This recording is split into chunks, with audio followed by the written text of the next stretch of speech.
아, 이런 것도 있었어? 라고 하실 수도 있고. 한번 또 보겠습니다. 감각기관이 있어. 골격근의 감각기관은 이제 머슬 스핀들이라고 하는 근방추, 그다음에 골지 힘줄 기관이라고 하는 건방추라고도 부르고, 얘는 뭐 근방추로 부르는데, 저는 교수님이 제가 배웠을 때 교수님이 건방추라고 하지 말라, 건방지다고 뭐 그런 말이 들어가지고 건방추란 말 잘 안 써요. 근방추는 뭐 정확히 공부하면 좀 복잡하고 어려울 수 있어요. 근데 여기서 제가 좀 깊이 좀 뭔가 포커스로 드리고 싶은 거는 머슬 스핀들에서 감각신경을 좀 강조드리고 싶어요. 감각신경. 이 감각신경이 다운됐다면 운동신경으로 내려올 수가 없다. 그 감각신경이 아까 말씀드린 흥분성이다. 그래서 마사지를 받으면 일차적으로 뭔가 좀 가벼워 보이는 거는 죽어있던 감각신경을 깨웠기 때문에 조금 운동성이 나온 것 같지만, 반대로 알파 운동이 이 운동신경을 내가 학습을 움직여보지 않았기 때문에 다시 다운이 되면 다시 무거워질 수 있다. 라는 개념으로 이제 보고 있거든요. 그래서 근방추는 이거는 뭐 더 어려운 개념일 수도 있어요. 그러니까 뭐만 생각해라? 일단은 1차적으로는 감각신경으로 올라가서 대뇌피질에서 운동신경으로 내려오고 있다. 그래서 우리가 할 수 있는 건 감각신경을 깨워서 운동신경으로 학습할 수 있게끔 운동, 치료, 운동 학습을 해주는 게 중요하다. 그렇게 기억해 주시면 되고요. 이렇게 뭐 이런 거 있다. 이거는 그 다음은 근길이와 변화와 속도 등을 중추신경이 알려준다. 그러니까 아까 말씀드린 빨리 움직이고 싶어. 그렇죠? 그러면은 근방추로만 해석을 하면 이런 근육과 이런 근육을 얘네가 다 조절해야 되잖아요. 근데 교감신경으로 갈수록 우리가 심장도 빨리 칠 때 교감신경이 항진되는 거잖아요. 그럼 근육도 빨리 칠 때 교감신경이 상징이 되는 거죠. 긴장을 시키는 거죠. 긴장을 시켜서 빨리 움직이게 만드는 거다 보니까 속도와 변화를 중추신경이 알려주면 그게 어떻게 GTO에 의해서 긴장을 시키거나 긴장을 빼거나의 패턴을 조절해주는 게 뭐다? 머슬 스핀들의 장력의 변화를 일으키는 거다. 그거를 좀 강조시켜 드리고 싶어서 이제 말씀을 드린 거예요. 그래서 골질줄 기관은 뭐냐면 아까는 근육에서 근육으로 왔거든요. 얘는 건에서 근육으로 오는 거예요. 그래서 뭐 건방추에 대한 얘기도 있고 이런데, 그러니까 신장반사도 비슷한 맥락이기도 한데, 신장반사는 진짜 강하게 했을 때 확 이런 거 신장반사로만 얘기하지 말고 늘어나다가 긴장되려고 하는 상태. 그게 이제 빨리 쓰니까는 빨리 반응이 일어나는 거지, 천천히 늘리면 또 천천히 긴장될 수 있거든요. 그래서 억지로 늘리면은 안 늘어난 상태에서 계속 긴장을 해. 땡겨. 거기서 더 눌러버리면 그때 손상이 잘 날 수 있죠. 요가 선생님이 요가하다가 많이 다친 게 그런 거거든요. 나는 이만큼밖에 못 쓰겠는데 요가 선생님이 눌러주신다고 억지로 눌렀어. 허리 나갔어요. 이런 경우 많거든요. 그 긴장이 정상은 아니다. 신장반사 개념이다. 그럼 뭐다?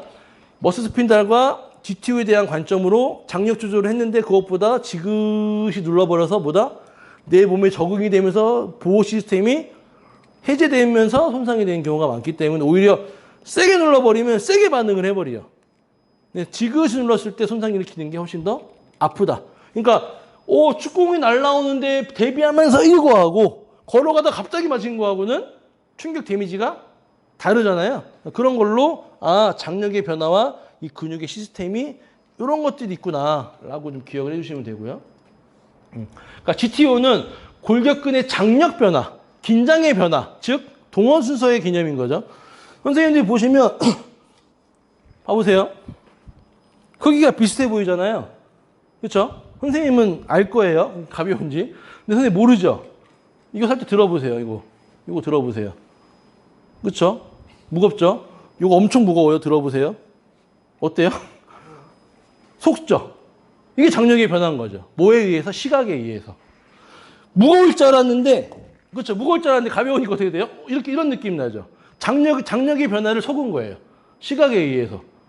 제가 예전에 사이클을 좋아해가지고 사이클 자전거 집에 갔는데 제 자전거 좀 9kg대였거든요. 근데 사장님이 저 자랑을 하는 거예요. 이 프레임 얼마짜리인지 아냐고. 500만 원짜리래요. 그래서 저는 9kg 생각을 하고 딱 잡았는데 깃털처럼 왜 이렇게 가벼워요? 그게 뭐예요? 나는 무거울 줄 알고 내 장력 조절로 힘이 들어갔는데 만져보니까 생각보다 가벼워. 그게 감각신경에 의한 장력 조절의 실패인 거죠. 어떻게 보면. 그렇죠? 그게 어떤 역할이다? GTO에 대한 역할이다. 장력의 조절에 실패한 거다. 그래서 어쩔 때 보면 바벨 무거운 자라는데 들었을 때 씨, 왜 이렇게 무거워? 이런 게 보다 장력 조절의 실패. 그래서 200kg를 들어본 사람은 200kg를 또 들 확률이 높아요. 그러니까 무게에 대한 경험이거든요. 근데 100kg를 못 들어본 사람은 200kg를 진짜 뭐 강호동, 체육만, 스쿼트 아니더라도 그런 거 들어본 사람은 들 수 있어. 근데 한 번도 100kg를 들어본 적이 없는 사람은 200kg 들기가 절대 쉽지 않아요. 진짜 초월적인 그 아이언맨 게 누구죠? 그런 애들 빼고. 그래서 이 장력의 감지에 대한 적응이 없으면 장력 조절은 쉽지 않다라고 이제 봐주시면 되고, 또 GTO는 감각신경 섬유와 연결이 돼 있죠. 또 GTO는 장력 변화를 감지할 수 있고 동시에 골격근 내, 이것도 중요한 말이죠. 골격근 내에 각기 다른 운동 단위의 활동 분포들을 파악할 수 있다. 그렇죠. 그러니까 1형 섬유를 쓸지 2형 섬유를 쓸지를 내가 GTO가 조절을 해서 긴장도를 조절할 수 있는 게 뭐다? GTO에 대한 관점이다. 그래서 1형 근육과 2형 근육은 말이 된다, 안 된다? 안 된다라고 저희는 주장하는 거예요. 대퇴사두근은 힘만 줘야지. 강한 근육이니까. 근데 거기서도 빨리 들 때와 천천히 들 때. 만약에 대퇴사두근이 1형 근육이 2형 근육이라고 표현하면요, 축구라는 경기가 있을 수가 없는 거예요. 축구는 빨리 뛸 때도 있고 천천히 뛸 때도 있고 걸을 때도 있고 조절하잖아요. 그럼 항상 얘는 긴장돼 있어야 되는데 빨리 뛰어야 되니까.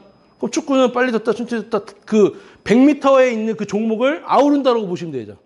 100m를 11초에 뛸 때도 있고 45분 동안 90분 뛰어야 될 때도 있고, 그래서 점프할 때도 있고 여러 각도로 쓰는데 하나의 섬유만으로 해석하기는 절대 저는 좀 납득이 안 된다라고 저는 생각하고 있죠. 저희는. 그래서 GTO는 뭐예요? 수동적인 움직임보다 근숙축이 동반한 능동적인. 능동적이라는 뜻은 뭐예요? 운동 학습이라는 소리인 거죠. 아무리 관절을 열심히 돌려주고 마사지를 해줘봤자 이 장력의 변화는 내가 움직여보지 않는 이상은 활성도가 낮을 수밖에 없다. 즉 운동 치료를 반드시 운동을 학습을 해줘야만 우리의 몸은 그 긴장도나 장력 변화를 수월하게 조절할 수 있다라고 보시면 됩니다. 또 근절. 많이 들어보셨죠? 근원섬유인 거죠. 액틴 마이오신에 대한 근절인데, 근수축은 우리 뭐라고 알고 있었죠? 긴장을 알고 있었잖아요. 근수축은 세포 내에 뭐다? 액틴 마이오신이 중첩. 아까 제가 보여드린 그림처럼 모아졌을 때가 수축이 우리는 일반적으로 알고 있는 수축의 개념으로 봐야 된다. 근섬유는 근절이라고 불리는 다수의 마이오신과 액틴이 중첩되는 부분으로 구성되어 있는데 가장 필요한 범위 내에서 동작 수행할 수 있는 그 수축이 된다. 그러니까 정상적이었을 때 가장 파워가 좋은 거예요. 근데 예를 들어 라운드 숄더가 있거나 골반이 틀어졌거나 그러면 근육을 최대로 쓸 수 있는 힘이 영역이 떨어질 수 있는 거예요. 그러니까 육상 선수 골반 봐보세요. 전방 영상 있는 사람도 물론 있지만 대체적으로는 뭐예요? 골반이 뉴트럴이에요. 그 F립이에요. 힙이 탄탄해. 근데 똑같이 F립인데 전방 경사가 있어. 전방 경사가 있는 사람들이 달리기 할 때도 좋을까요? 전방 경사가 있다는 건 요추에 익스텐션이 있는 거예요. 그럼 요추의 기능을 하부에서 일자로 된 그러니까 요추 밑에서 이렇게 기역자로 꺾는 그 섬유만 쓰는 거지 요추의 움직임은 하나도 안 쓴 거야. 그거를 어떻게 해석하냐면 요추의 안정성이 좋다라고 표현해버린 경우가 있어요. 요추를 안 쓰니까 고정돼버린. 그건 고정성인 거죠. 그렇죠. 요추도 움직여야죠. 요추가 움직인다는 건 뭐예요? 다리를 많이 들면 요추가 플랫했다가 뒤로 빼면 익스텐드했다가 이것도 요추의 움직임인 거잖아요. 근데 육상 선수는 다리를 많이 들고 많이 빼죠. 그럼 그만큼 요추의 움직임도 있어야 돼. 근데 요추의 움직임을 잠가나 안정성이 좋다고 그런 건 고정성이라는 거예요. 안 쓴 거기 때문에 못 쓰는 거기 때문에. 그래서 요추의 움직임도 나와줘야 된다. 그래서 우리가 흔히 장요근이라 그러면 뭐다? 고관절에서만 얘기하고 있잖아요. 아니면 트렁크 플렉션만 알고 있잖아요. 근데 트렁크 플렉션은 너무 큰 범위인 거죠. 트렁크 플렉션을 할 때 뭐다? 요추의 플렉션을 만드는 게 대요근의 기능이다. 그렇게 해석하면 되는 거죠. 근길이는 근절수에 의해 결정되고 같은 근육이라도 근절수가 많아지면 근길이는 늘어나는 거예요. 골격근이 장기간 짧아진 상태로 있다면 근절수가 감소해서 해부학적 길이는 짧아진 거고. 그러니까 근절 기준으로 따지는 거예요. 늘어나 있으면 이완인 거지 신장성 수축이 아니다. 왜 이완을 자꾸 수축으로 부르냐. 그러니까 그 의미를 부정하는 건 아니에요. 의미를. 왜 수축이라고 부르지 말아라. 긴장이라고 부르자. 수축은 액틴 마요신이 모아진 거를 수축인데 왜 늘어났는데 짧아졌다고 했냐. 말이 안 되지 않냐라고 이제 풀이하는 거고. 근절의 길이가 지나치게 길어지거나 짧은 상태에서는 힘을 생성하기가 어렵다. 저번에 트레이너 선생님 제가 근력 검사했을 때 처음에 힘 안 들어갔죠. 그런 거예요. 그 근절이 늘어나 있거나 너무 짧아져 있으면 힘을 제대로 잘 못 써요. 그러니까 즉 골반의 변화가 생긴다는 거는 근육을 제대로 못 쓰고 있을 가능성이 높다. 그럼 어떻게 쓰는 거냐? 긴장성으로 쓰고 있을 가능성이 높은 거죠. 근육을 잘 쓰는 게 아니라 긴장성을 잘 쓰고 있는 걸로 풀이할 수 있다. 또 정상인은 골격근의 최적의 기능을 수행할 수 있는 만큼의 근절을 지니고 있어. 근데 그게 무너지면 체형이 틀어지거나 자세가 틀어지면서 밸런스가 자세의 안정성이 떨어지면 안정성보다는 고정성으로 쓰게 되고 고정성을 쓰다 보니까 가동성의 제한은 점점 줄어들 수밖에 없다. 그래서 바디빌더들이 유연성이 떨어지고 민첩성이 떨어지고 가동성이 적은 이유가 다 그런 거죠. 긴장성으로 쓰기 때문에 이완성 긴장이 많아요. 그러니까 대부분 바디빌더의 운동성을 보잖아요. 다 이완성 긴장이에요. 대흉근, 수평 내전 모아줘야죠. 이게 수평 내전이에요? 외전이에요? 팔을 벌린 거예요? 모은 거예요? 애매하죠. 이거는 나란히니까 이건 모은 거 맞죠? 이건 뉴트럴이죠. 이건 뭐예요? 벌린 거예요? 모은 거예요? 한글로 얘기해, 한글로. 벌렸다가 맞죠? 이걸 모았다고 하는 사람 있을까요? 그렇죠? 팔짱 낀 건 모은 거잖아요. 이건 벌린 거죠. 수평 내전이라고 볼 수가 없죠. 근데 이렇게 벌려요. 그럼 근육은 늘어났죠. 늘어난 상태에서 긴장을 넣었죠. 100kg를 들었어. 그럼 이완성 긴장. 그러니까 근육이 실제적으로는 커 보여.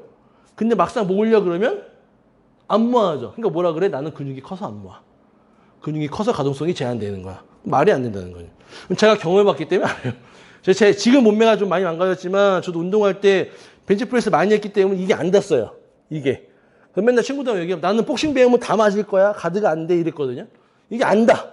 근데 그때 배울 때 이렇게 배웠기 때문에 이렇게만 해. 왜? 이게 내전이 아니라 외전 상태다. 광배근도. 이게 외전이에요? 내전이에요? 그렇죠. 팔 벌린 거에 모은 거예요. 그냥 한글말로. 팔 벌린 거에 모은 거예요. 벌린 거죠. 그럼 이거는 외전이에요? 내외전이에요? 근데 광배근은 내전, 내외전, 신전이야. 아무데도 해당이 안 돼. 신전도 아니야. 내전도 아니야. 내외전도 아니야. 근데 왜 이게 광배근의 기능이야? 그러니까 뭐라고 불러요? 저는 이완성 긴장. 짧아진 거의 반대인 이완 상태에서 무게에 의한 긴장으로 쓰기 때문에 당연히 기능이 좋아질 수 없죠. 그럼 광배근의 기능이 약하니까 기립근이 더 활성화돼서 등이 굽어 있을 가능성이 높다. 그러니까 바디빌더들이 큰 근육으로 포장되어 있지만 실제로 자세히 뜯어보면 정렬이 굉장히 안 좋아요. 스캐플라가 뉴트럴한 게 일반적인 정렬이잖아요. 스캐플라가 다 어떻게 되어 있어요? 상방전 되어 있어요. 상방전 되어 있으니까 등이 당연히 굽어 있고 상방전 되어 있으니까 승모근이 당연히 올라오고 올라오니까 팔 높이가 제대로 안 벌어지고 팔이 올라갔다가 내려가기가 쉽지 않고 그러니까 뭐다? 전반적인 기능이 다 제한되게끔 운동을 한다. 제가 운동을 안 해봤으면 모를 수 있어요. 저도 운동을 하고 그렇게 배워봤기 때문에 그렇게 알고 있는 거를 반박할 수가 있는 거고 저는 지금 그렇게 운동을 안 한다. 왜? 내가 뱉은 말과 제가 한 거는 일치해야 되잖아요. 그래서 저는 광배근 하나씩 써요. 하나씩. 하나 쓰고 반드시 도 이거는 내전이에요? 내외전이에요? 내전 맞죠? 내외전 맞죠? 내외전 기준을 뭘로 따져요? 소결절. 소결절이 안으로 들어가면 내외전. 소결절이 바깥으로 들어가면 외외전. 근데 사람들은 요걸로 따져요. 요걸로 손으로 안으로 들어가면 내외전이래. 에? 야, 회하고 회내가 있는데 왜 손이 돌아갔다고 내외전. 물론 회내 됐을 때 내외전이 많이 되지. 그러면 이거는 그렇죠? 이거는 지금 회내잖아요. 얘는 뉴트럴인데 안 돌렸는데 이건 내외전이고 이건 내외전이고 이건 외외전이잖아요. 그렇죠? 얘가 돌렸다고 해서 내외전이라고 볼 수가 없죠. 그러니까 라운드 숄더의 특징이 내외전이 있죠. 손등이 보이죠. 근데 손등이 보인다고 내외전 다 라운드 숄더라고 보면 안 되는 거죠. 왜? 회내를 했기 때문에. 이렇게 돼야 그러니까 여기서 이렇게 됐을 때 손등이 보이는 거는 거북이 고릴라 포지션에서 내외전 그 라운드 숄더 특징으로 볼 수 있지만 어깨는 펴져 있는데 손등만 보여. 이거 라운드 숄더예요? 이렇게 보는 사람이 생각보다 많아요. 그러니까 하나만 본다. 손등 보이니까 라운드 숄더네. 이렇게 보면 안 된다. 전반적인 거 봐야 된다. 그 이완성 긴장으로 해도 어쨌든 근력 되죠? 네. 올라가고 근비대도 일어나잖아요. 일어나죠. 그 근비대가 이제 마냥 좋다고 볼 수는 없는 거죠. 그러니까 긴장성은 되지만 우리가 흔히 알고 있는 수축성, 기능이라고 하는 수축성의 개념은 쓰지 못하고 있다. 그 만약에 선생님이 허리가 아픈 사람은 광배근 많이 쓰게 하거든요. 근데 이런 식으로 운동 가동성을 제한시켜 시키면 광배근하고 기립근의 연관성은 나올 수가 없죠. 왜? 기능이 없기 때문에. 이완성이기 때문에 수축이 안 되잖아요. 그러면 광배근의 기능을 내가 회복시킨 건 아니죠. 그렇죠. 이완성이니까. 근력 자체는 이제 높게 나오지 않아요. 그거는 무게를 내가 당겼으니까. 그 무게는 장력이잖아요. 아까 말한 저희 말씀대로 따지면 그 장력에 대해서 무게는 늘죠. 근데 차로 따지면 전진만 잘하고 후진을 못하는 애인 거죠. 반대지. 전진을 못하고 후진만 잘해. 그럼 이 사람은 운전 잘한다고 볼 수가 없다는 거죠. 하나만 잘하니까. 그러니까 물론 이완성도 중요해요.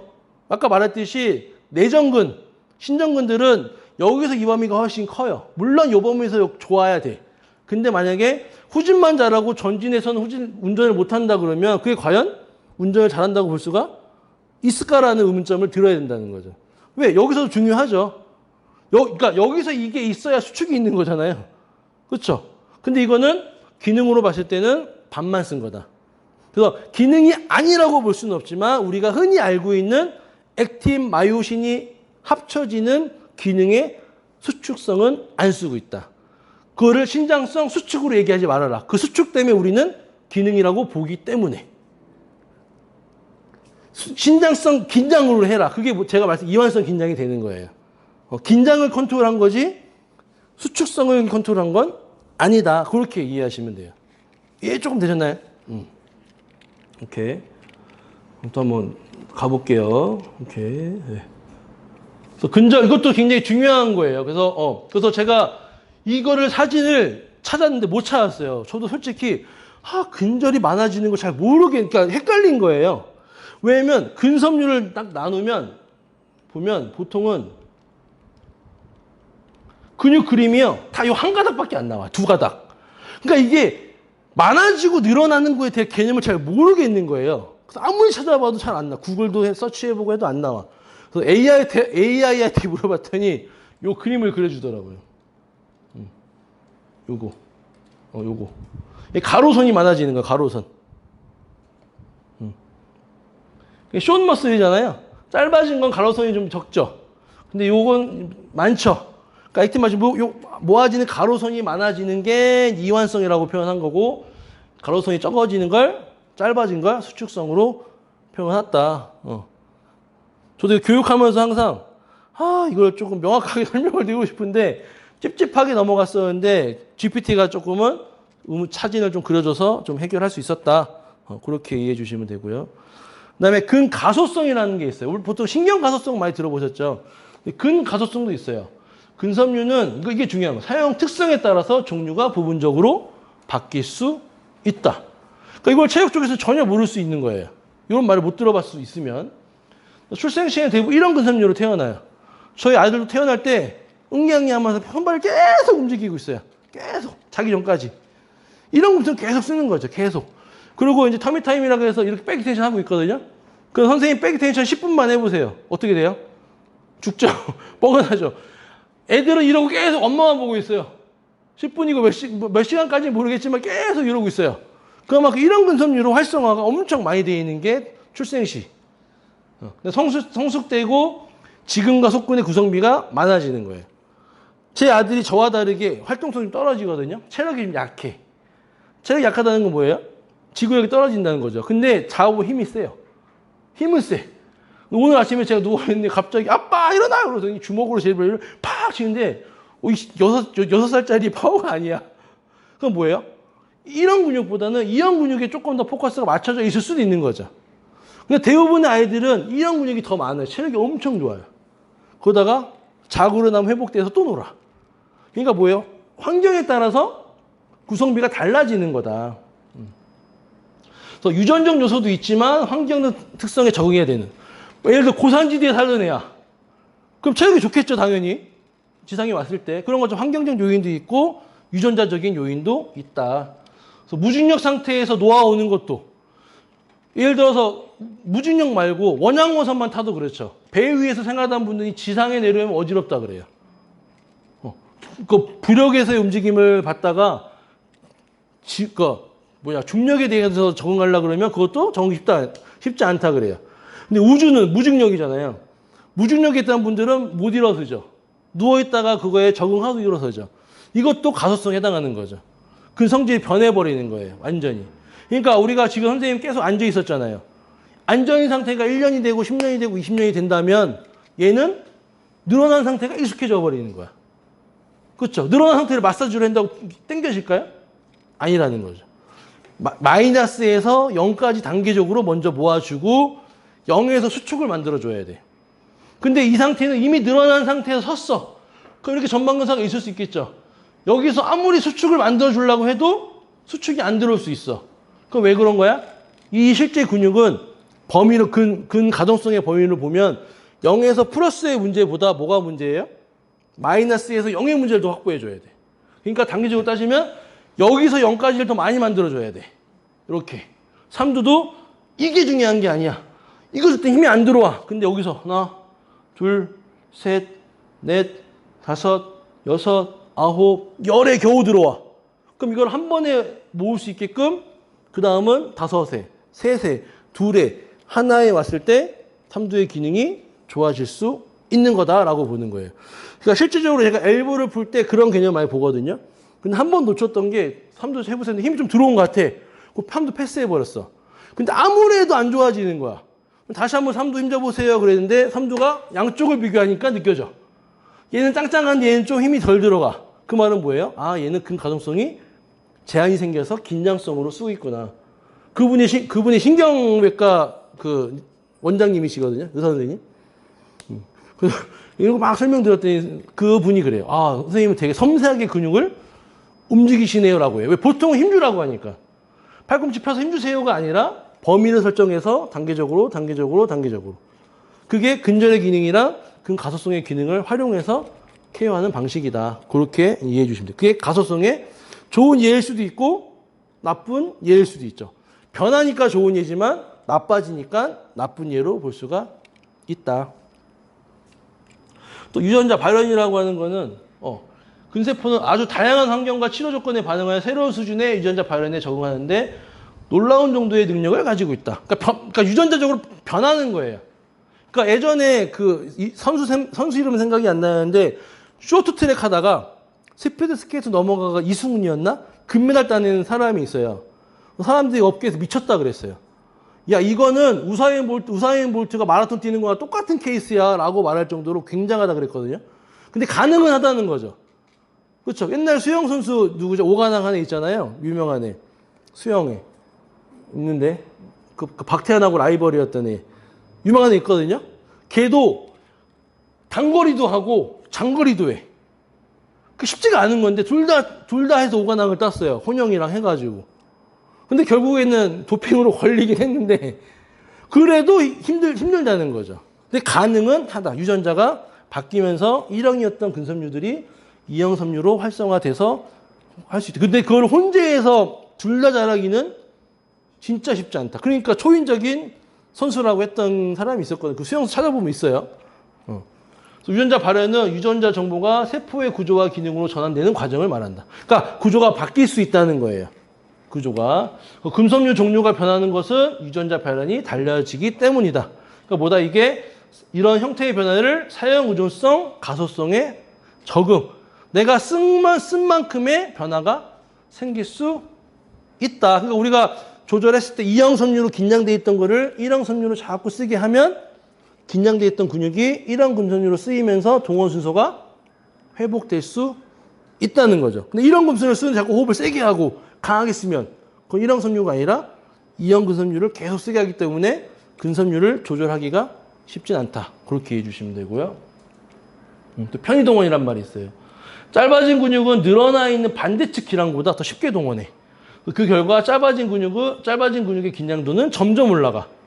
아까 말한 것처럼, 그러니까 기랑근만 생각하지 말고 밸런스를 보는 거예요. 오해돌기가 짧아지면 어떻게 되겠어요? 전이 되거나 상방교정이 되거나 그럼 전이이 되면 오해돌기가 짧아지면서 소형근이 짧아지고 그거에 따라서 전이 프로텍션 되다 보니까 어떻게 돼요? 전거근도 긴장될 수 있겠네? 그럼 전거근의 긴장된 원인이 만약에 소형근 때문이라면 소형근을 풀어도 해결이 안 돼. 근데 립을 내렸더니 소형근이 떨어져. 립을 떨어뜨렸더니 립은 복사근하고 전거근 또 교집합이네? 그럼 뭐야 따지다 보니까 립의 문제일 가능성이 높겠구나. 그러니까 따지다 보니까 얘가 교집합이 생겨. 그럼 립을 내려가지고 구심성으로 당겼어. 근데 이 사람이 만약에 간에 문제가 있는 사람이야. 간이 부어가지고 간이 커져 있어. 그럼 립을 아무리 당겨도 다시 돌아갈 수 있겠죠. 이거는 우리의 영역을 떠나간 거죠. 메디컬로 보내야지. 간의 문제를 해결해야 돼. 그래서 간 염증이 있을 수도 있고, 간경화가 있을 수도 있고, 이게 뭐다? 간암일 수도 있고. 그럼 우리의 영역을 벗어난 거기 때문에 그런 부분에서도 문제가 생길 수 있다. 그래서 한의학에서는 간이나 위의 문제가 어깨가 아파질 수도 있다라고 표현을 해요. 근데 그것만 보면, 맥락만 딱 보면 말이 돼? 간이 안 좋은데 어깨가 왜 아파? 근데 간의 문제 때문에 립이 변화가 생기고, 립의 변화가 생기면 스캐폴라의 변화가 생긴다고 일리가 있죠. 그렇게 연결시켜지는 게 한의학적인 관점이에요. 중의학적인 관점이고. 그래서 그게 근막경색 패턴과 같이 장부의 영향을 같이 보는 관점이 인체를 통합적으로 보는 숲만 보지 말고, 나무만 보지 말고 숲을 보라는 그런 관점으로 보고 있죠. 그래서 저는 볼 때 만약에 간을 넣었는데 간이 하나도 안 들어가고 빵빵해. 립도 좀 빡빡해. 그러면 간 경락 찾아가지고 혈자를 잡기도 하고, 거기 또 가죠. 간이랑 상생되는 거, 간이랑 표리되는 거, 상극되는 거 또 찾아서 거기에 맞는 찾고, 그럼 거기에 맞춰서 근육도 한번 보고. 그러니까 때로는 등잔 밑이 어두울 때가 있어요. 때로는. 그냥 1차적으로 해결하면 될 걸 너무 멀리 가버린 것도 하나의 잘못된 거일 수도 있어. 그러니까 오히려 마사지만 하시는 분들이 더 단조로울 수 있죠. 마사지를 했는데 우연히 걷어걸려서 좋아졌어. 근데 문제는 뭔지 아세요? 내가 의도할 수 없다는 거예요. 내가 의도할 수 없다. 얻어 걸렸기 때문에. 내가 우연히 음식을 했는데 너무 맛있어. 나 다음에 또 해줘. 너 못하는데. 그건 전문가가 아닌 거죠. 이 사람이 아픈 원인을 내가 분석하고 해결할 수 능력이 있어야 전문가인 거지. 우연히 치료했다 그래서, 우연히 스쿼트 했다 그래서, 우연히 데드리프트 시켰다 그래서 좋아졌다 그래서 그거를 내가 모든 허리 아픈 사람을 치료할 수 있다라고 착각하는 거는 비전문가적인 발상이다라고 저는 생각하고 있다. 편의동원은 아까 마찬가지로 편의동원이 아까 줄다리기 이론이라고 말씀드렸잖아요. 그 줄다리기 이론을 제가 착안한 게 제가 승모근인가 이 소형근 풀다가 이거를 생각해서 왜 안 풀리지? 해도 안 풀려. 제가 이 도수운 테크닉을 제일 처음 개발한 게 능형근이었어요. 생각한 게 이 사람은 스캐폴라 상방에 돼 있는 것 같아. 그래서 모르겠다. 믿져야 먼저 능형근 당겨보자. 능형근 당겼더니 능형근이 당겨지니까 승모근, 소형근 얘네들이 쭉 떨어지는 거예요. 진짜 녹듯이. 믿기지 않을 정도. 저도 깜짝 놀랐어요. 그래서 그때 당시만 해도 나 이러다 청담동에 빌딩 세우는 거 아니야? 라고 할 정도로. 근데 그 다음에 하다 보니까 또 능형근이 안 당겨져. 그러니까 어떤 기능이 있는 거예요? 전거근이 좀 짧아질 수도 있는 거야. 전거근이 짧아지면 능형근이 못 모으겠죠. 그러니까 그런 또 여러 가지 패턴이 존재하다는 걸 알게 되니까 아까 본 관점들이 점점 많아진 거예요. 그래서 이건 끝이 없다. 그렇죠. 인간의 영역으로 생각할 수 있는 영역일 수도 있고 더 많은 관점으로 볼 수도 있다. 그래서 편의동원을 소개해 드리는 거는 짧아진 것만 풀려고 하지 말고 반대쪽에 있는 뒤에 나오는 신약성, 늘어나 있는 근육의 문제점도 생각을 해보셔라. 신약성 역할을 보면 금섬유가 오랫동안 신장되어 있는 근절수가 증가해버려. 늘어나 버려요. 그러니까 서도 늘어나 버려. 그러니까 앉아있어. 이렇게 될 가능성이 높은 거죠. 어딘가 늘어나야 되니까. 이게 정상인데 늘어나 있어. 그러면 골반에 전방경사가 나. 그럼 허리에 과신전이 일어나. 그럼 만약에 허리에 과신전이 햄스트링의 문제라면 허리의 문제를 얘로 풀어야죠. 그렇죠. 또 과신전이 되면 요근 늘어나서 긴장. 장곡은 짧아져서 긴장. 근데 실제 원인은 여기에서 나올 수 있다는 거죠. 이런 현상을 신장성 약화라고 한다. 즉 동작과 기능을 수행하는데 적절한 골격근의 길이가 매우 중요하다. 그래서 어떤 물리치료사들은 체형하고 관계가 없다. 체형 그까짓 거 잡아봤자 소용없다. 그래, 넌 그렇게 생각해 라고 할 수 있는 거예요. 저는. 왜? 근절의 변화가 반드시 생기는데 체형의 변화가 생긴다는 거는 그럼 근절의 길이가 회복이 돼야 최적화의 힘을 쓸 수 있고 파워를 쓸 수가 있는 건데 만약에 라운설도 있는 사람이 야구 선수야. 그러면 파워가 생기겠어요? 대흉근이 안 열리는데. 그렇죠. 팔이 열렸을 때 스캐플라가 내전돼서 하방내전돼서 쭉 늘어났다가 던져야 되는데 라운드가 이 상태에서 던지면 이 기능은 못 쓰는 건데 못 쓰는 것만큼의 파워나 손상은 있을 수 있다. 그렇게 이제 해석할 수 있는 거죠. 또 구획화. 운동 단위는 두 가지의 상반된 형태의 수축을 동시에 수행할 수 있다. 하나는 한쪽이 짧아지면 한쪽은 늘어날 수 있고 그걸 반대로 생각하면 회복할 때 얘가 주동근 구심성이 되고 골반이 뒤로 가야 돼요. 그래야 정상적인 패턴이죠. 물론 전방경사에도 살 수 있어요. 이러면은 가동성이 제한돼 버려요. 그렇죠? 또 고관절 플렉션도 전방경사도 고관절 플렉션 나와요. 근데 이런 사람들은 요근의 움직임이 장요근의 움직임으로 소존자에 끌어당기는 느낌이 아니라 직근이라든지 고관절 구곡의 다른 근육들로 써버려. 그렇죠? 그러면 가동성에 제한이 생겨. 그게 보다 구획화에 대한 관점을 볼 수 있다. 그래서 제가 골반의 전방경사를 처음으로 잡았던 게 봉공근이에요. 사토리우스였어요. 봉공근. 이걸 보고 나서 그래 봉공근이 ASI에서 있으니까 얘네가 짧아지면은 구심성이 되고 원심성이 돼야 되는데 얘네가 안 늘어난다면 그렇죠. 원심성에 있는 섬유가 안 늘어나서 억지로 펴진 거라 그러면 그럼 어떤 현상이 되냐면요. 가다가요. 이거 이완이잖아요. 가다가 무릎을 펴버려요. 무릎을 핀다는 건 뭐예요? 이완이 안 되니까 힘을 써버 사두근에 힘을 써서 내리면 어떻게 되겠어요? 골반이 딸려가면서 전방이 돼. 그럼 전방경사가 나올 수 있는 거죠. 근데 양반다리를 많이 하는 사람들은 대부분 팔자걸음이 되죠. 팔자걸음이 되고 골반이 전방에 벌어진 상태가 되죠. 일리가 있네? 그래서 그러면 봉공근 수축해주고 촉진한 다음에 봉공근이 늘어나는 만큼만 단계적으로 끊었더니 골반도 뉴트럴이 되고 다리가 떨어지면서 움직임이 훨씬 더 가벼워졌다. 면 봉공근으로 인한 전방경사를 만들어낼 수 있죠. 그러면 봉공근에 의해서 전방경사가 됐다 그러면 전방경사에 의해서 요추의 과신전도 잡을 수도 있겠네. 그렇게 표현할 수가 있는 거고. 그렇죠? 구획화도 굉장히 중요한 관점입니다. 투조인트 머슬에서는 그래서 상반되게 고민을 좀 해보실 필요가 있다. 그러니까 근육을 겉으로 공부하시면 이해할 수가 없어요. 다 알아야 돼요. 근데 내가 근육을 알고 있다라고 하지만 예를 들어 광배근 물어보잖아요. 광배근 상부 어디 붙어 있어요? 물어보잖아요. 잘 모르는 사람 많아요. 어디 붙어 있는지 알아. 대략적으로. 예를 들어 서울시에 뭐 은평구 어디 있어요? 그럼 저 북쪽에 있잖아. 의정부 옆에 있잖아. 정확히 어딘지를 몰라. 대둔근 어디 붙어 있어요? 그러면 정확히 말할 수 있는 거의 없어요. 왜? 시험 보기 위해서 공부했기 때문에 그땐 알았겠지. 근데 시간 지나면 까먹어. 그러면 또 물어봐. 야, 송파구 옆에 무슨 구 있는지 알아? 나 모르는데? 이렇게 될 수 있어요. 그럼 그 근육이 끝나는 지점에 뭐가 붙어 있는지 또 관심이 없어서 안 봐. 그러니까 연관성을 못 볼 수가 있는 거죠. 그게 근막경선이에요. 따지고 보면. 근막경선 책을 잘 보면요. 근막에 대한 얘기 조금 나오지만 결과적으로 근육을 보잖아요. 결국 근육의 연결성을 설명한 거예요. 해부도도 근육의 연결성을 설명하고. 그래서 그 근육의 연결성을 중간 섬유가 약해서 문제가 생기면 장력 조절로 어떻게 되겠어요? 위아래로 광인장이 될 수도 있는 것도 하나의 패턴. 그 다양성을 보는 게 중요하다라고 보고 있는 겁니다. 그래서 구획화도 임상 가실 때 꼭 기억해야 될 이론 중에 하나다. 또 신장반사는 제가 네이버에서 떠왔어요. 네이버에서. 아까 말씀드린 것처럼 뭐 건반사에서 건물이 튀어나오는 그런 것도 다 신장반사에 속한다라고 하긴 하는데 제가 말씀드리고 싶은 신장반사는 수축에서도 나올 수 있다.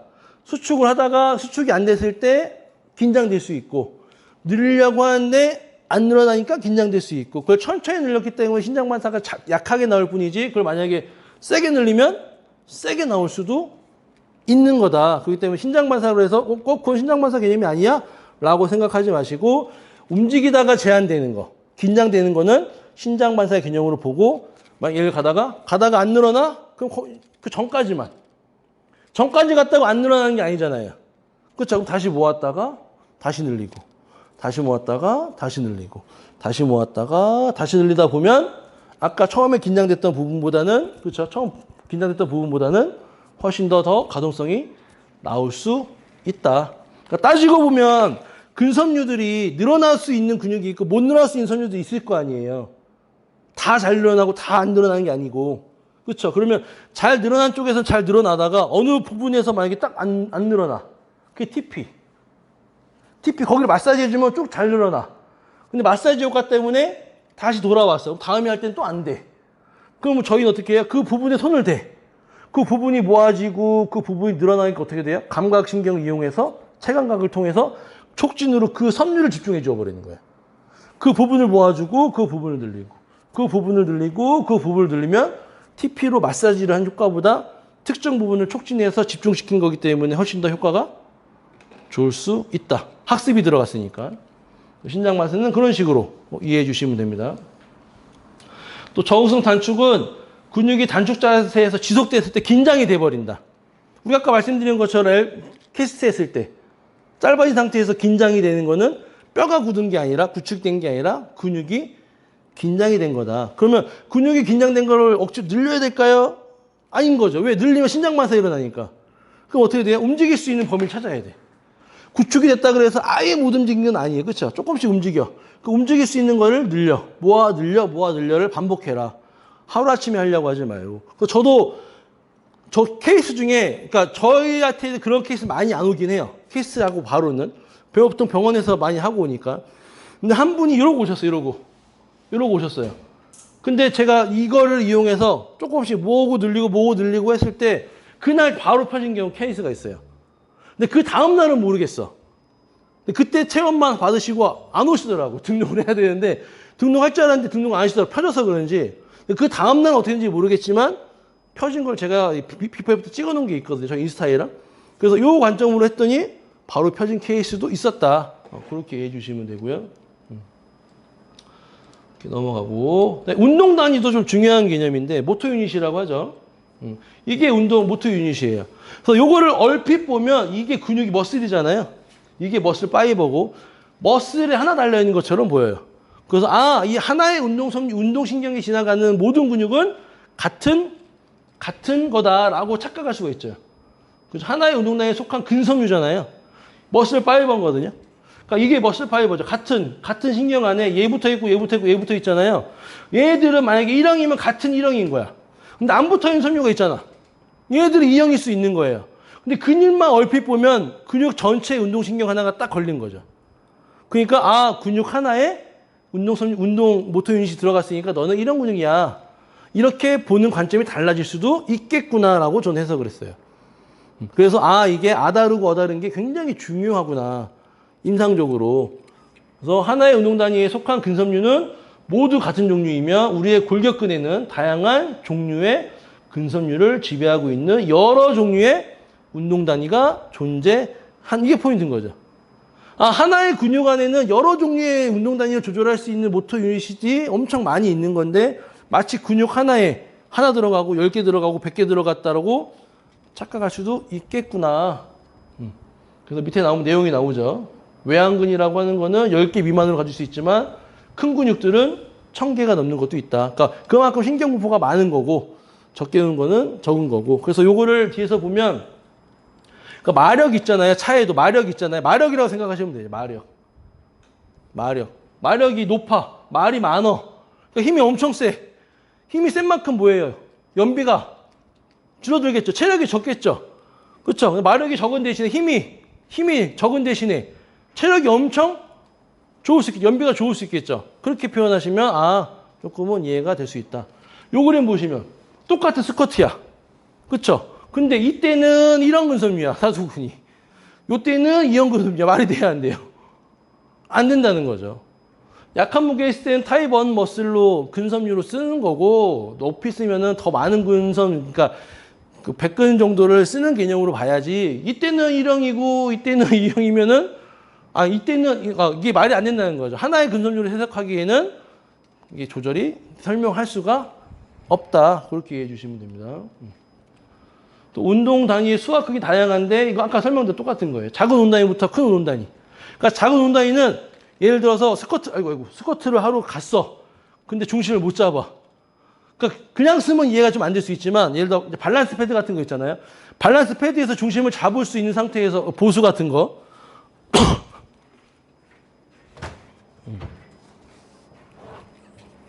보시면 이걸 이제 보수해서 설명하면 좀 이해가 쉬워요. 왜냐면 우리가 중력 시스템이 있기 때문에 쓰면 당연히 일련 근육이 쓰니까. 근데 보세요. 중력에 이게 보수에 섰어요. 보수에 섰는데 이걸 중심을 못 잡아. 스쿼트 할 수 있어요, 없어요? 절대 못 하죠. 이 중심 잡을 수 있는 것 자체가 뭐예요? 스쿼트 할 수 있는 환경을 만들어준 거죠. 이 중심을 잡은 상태에서 스쿼트를 해서 왔다 갔다 할 수 있으면 스쿼트 가능해. 여기서도 무거운 걸 들면 이 무거운 거 드는 것 자체가 뭐야? 이형근섬유로 세팅이 돼. 장력이 올라가. 이 장력을 유지하면서 뭐예요? 나는 스쿼트를 수행할 수가 있게 되는 거죠.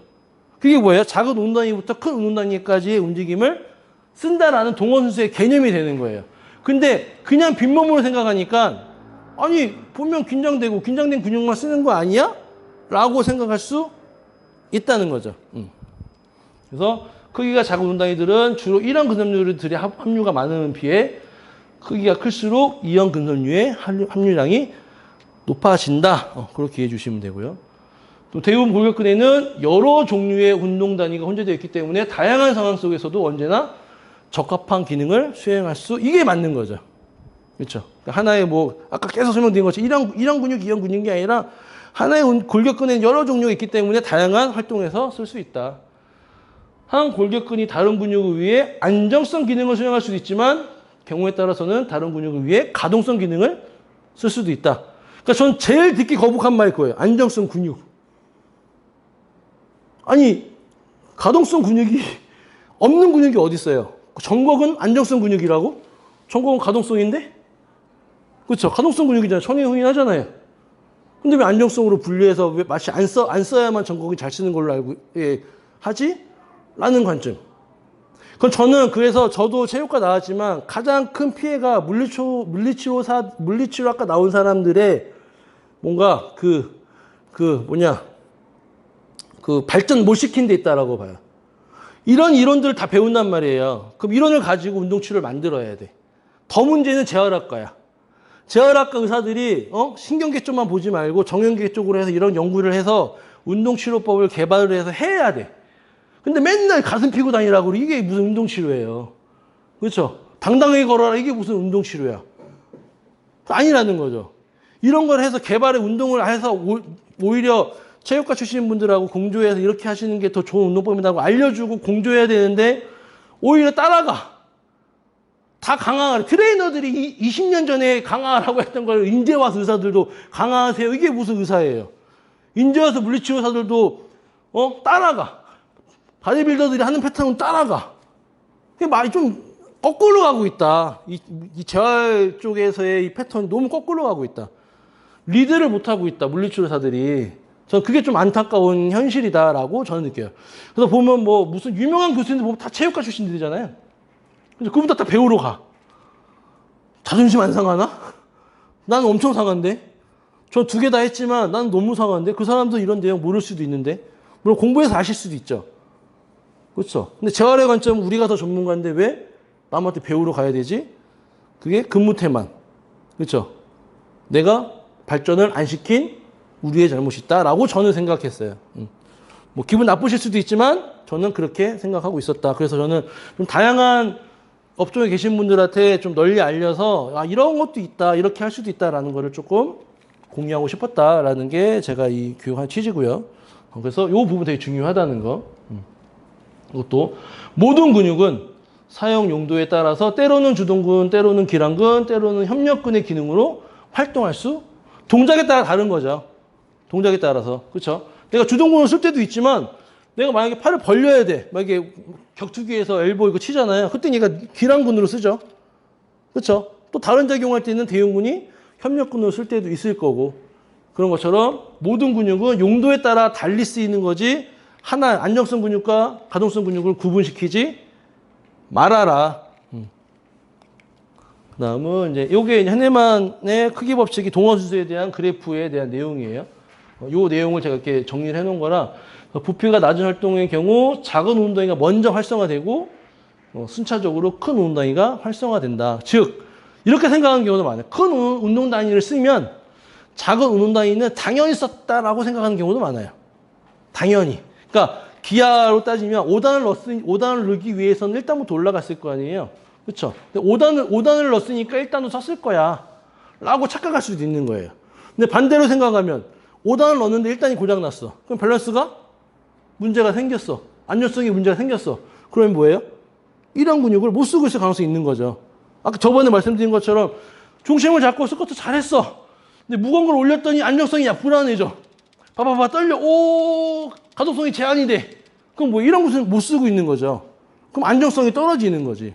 그 안정성이 떨어진 상태에서 스쿼트를 했어. 그럼 당연히 무릎에 손상이 있을 수 있죠. 그런 사람이 재활을 해야 돼. 그럼 강화하래. 몇 킬로로 스쿼트 하셨어요? 200킬로야. 그럼 300킬로 하시면 돼요. 이게 말이 되냐고요. 안 된다는 거죠. 그래서 강화의 관점을 재활로 얘기하면 안 된다라고 저는 되게 강조하고 있는 거예요. 오케이. 넘어가고, 오케이. 동원선은 같은 내용이 좀 반복되는 겁니다. 크게 작고 느리게 연축하는 일형 선류가 먼저 동원되고, 크기가 크고 빠를수록 이형 근선류가 나중에 동원된다. 동원되는 운동 단위 수가 많을수록 더 큰 힘을 생성된다. 이를 동원 순서라고 한다. 그래서 제가 무브랩 관점에 동원 순서 회복이라고 표현하는 거는 안정성, 일형 근섬유를 먼저 쓰게끔 하는 게 정상인데 큰 근육을 자꾸 쓰니까 반대로 일형 근섬유를 회복해야 된다. 어깨로 따지면 어깨가 먼저 상승목이 먼저 쓰고 있어.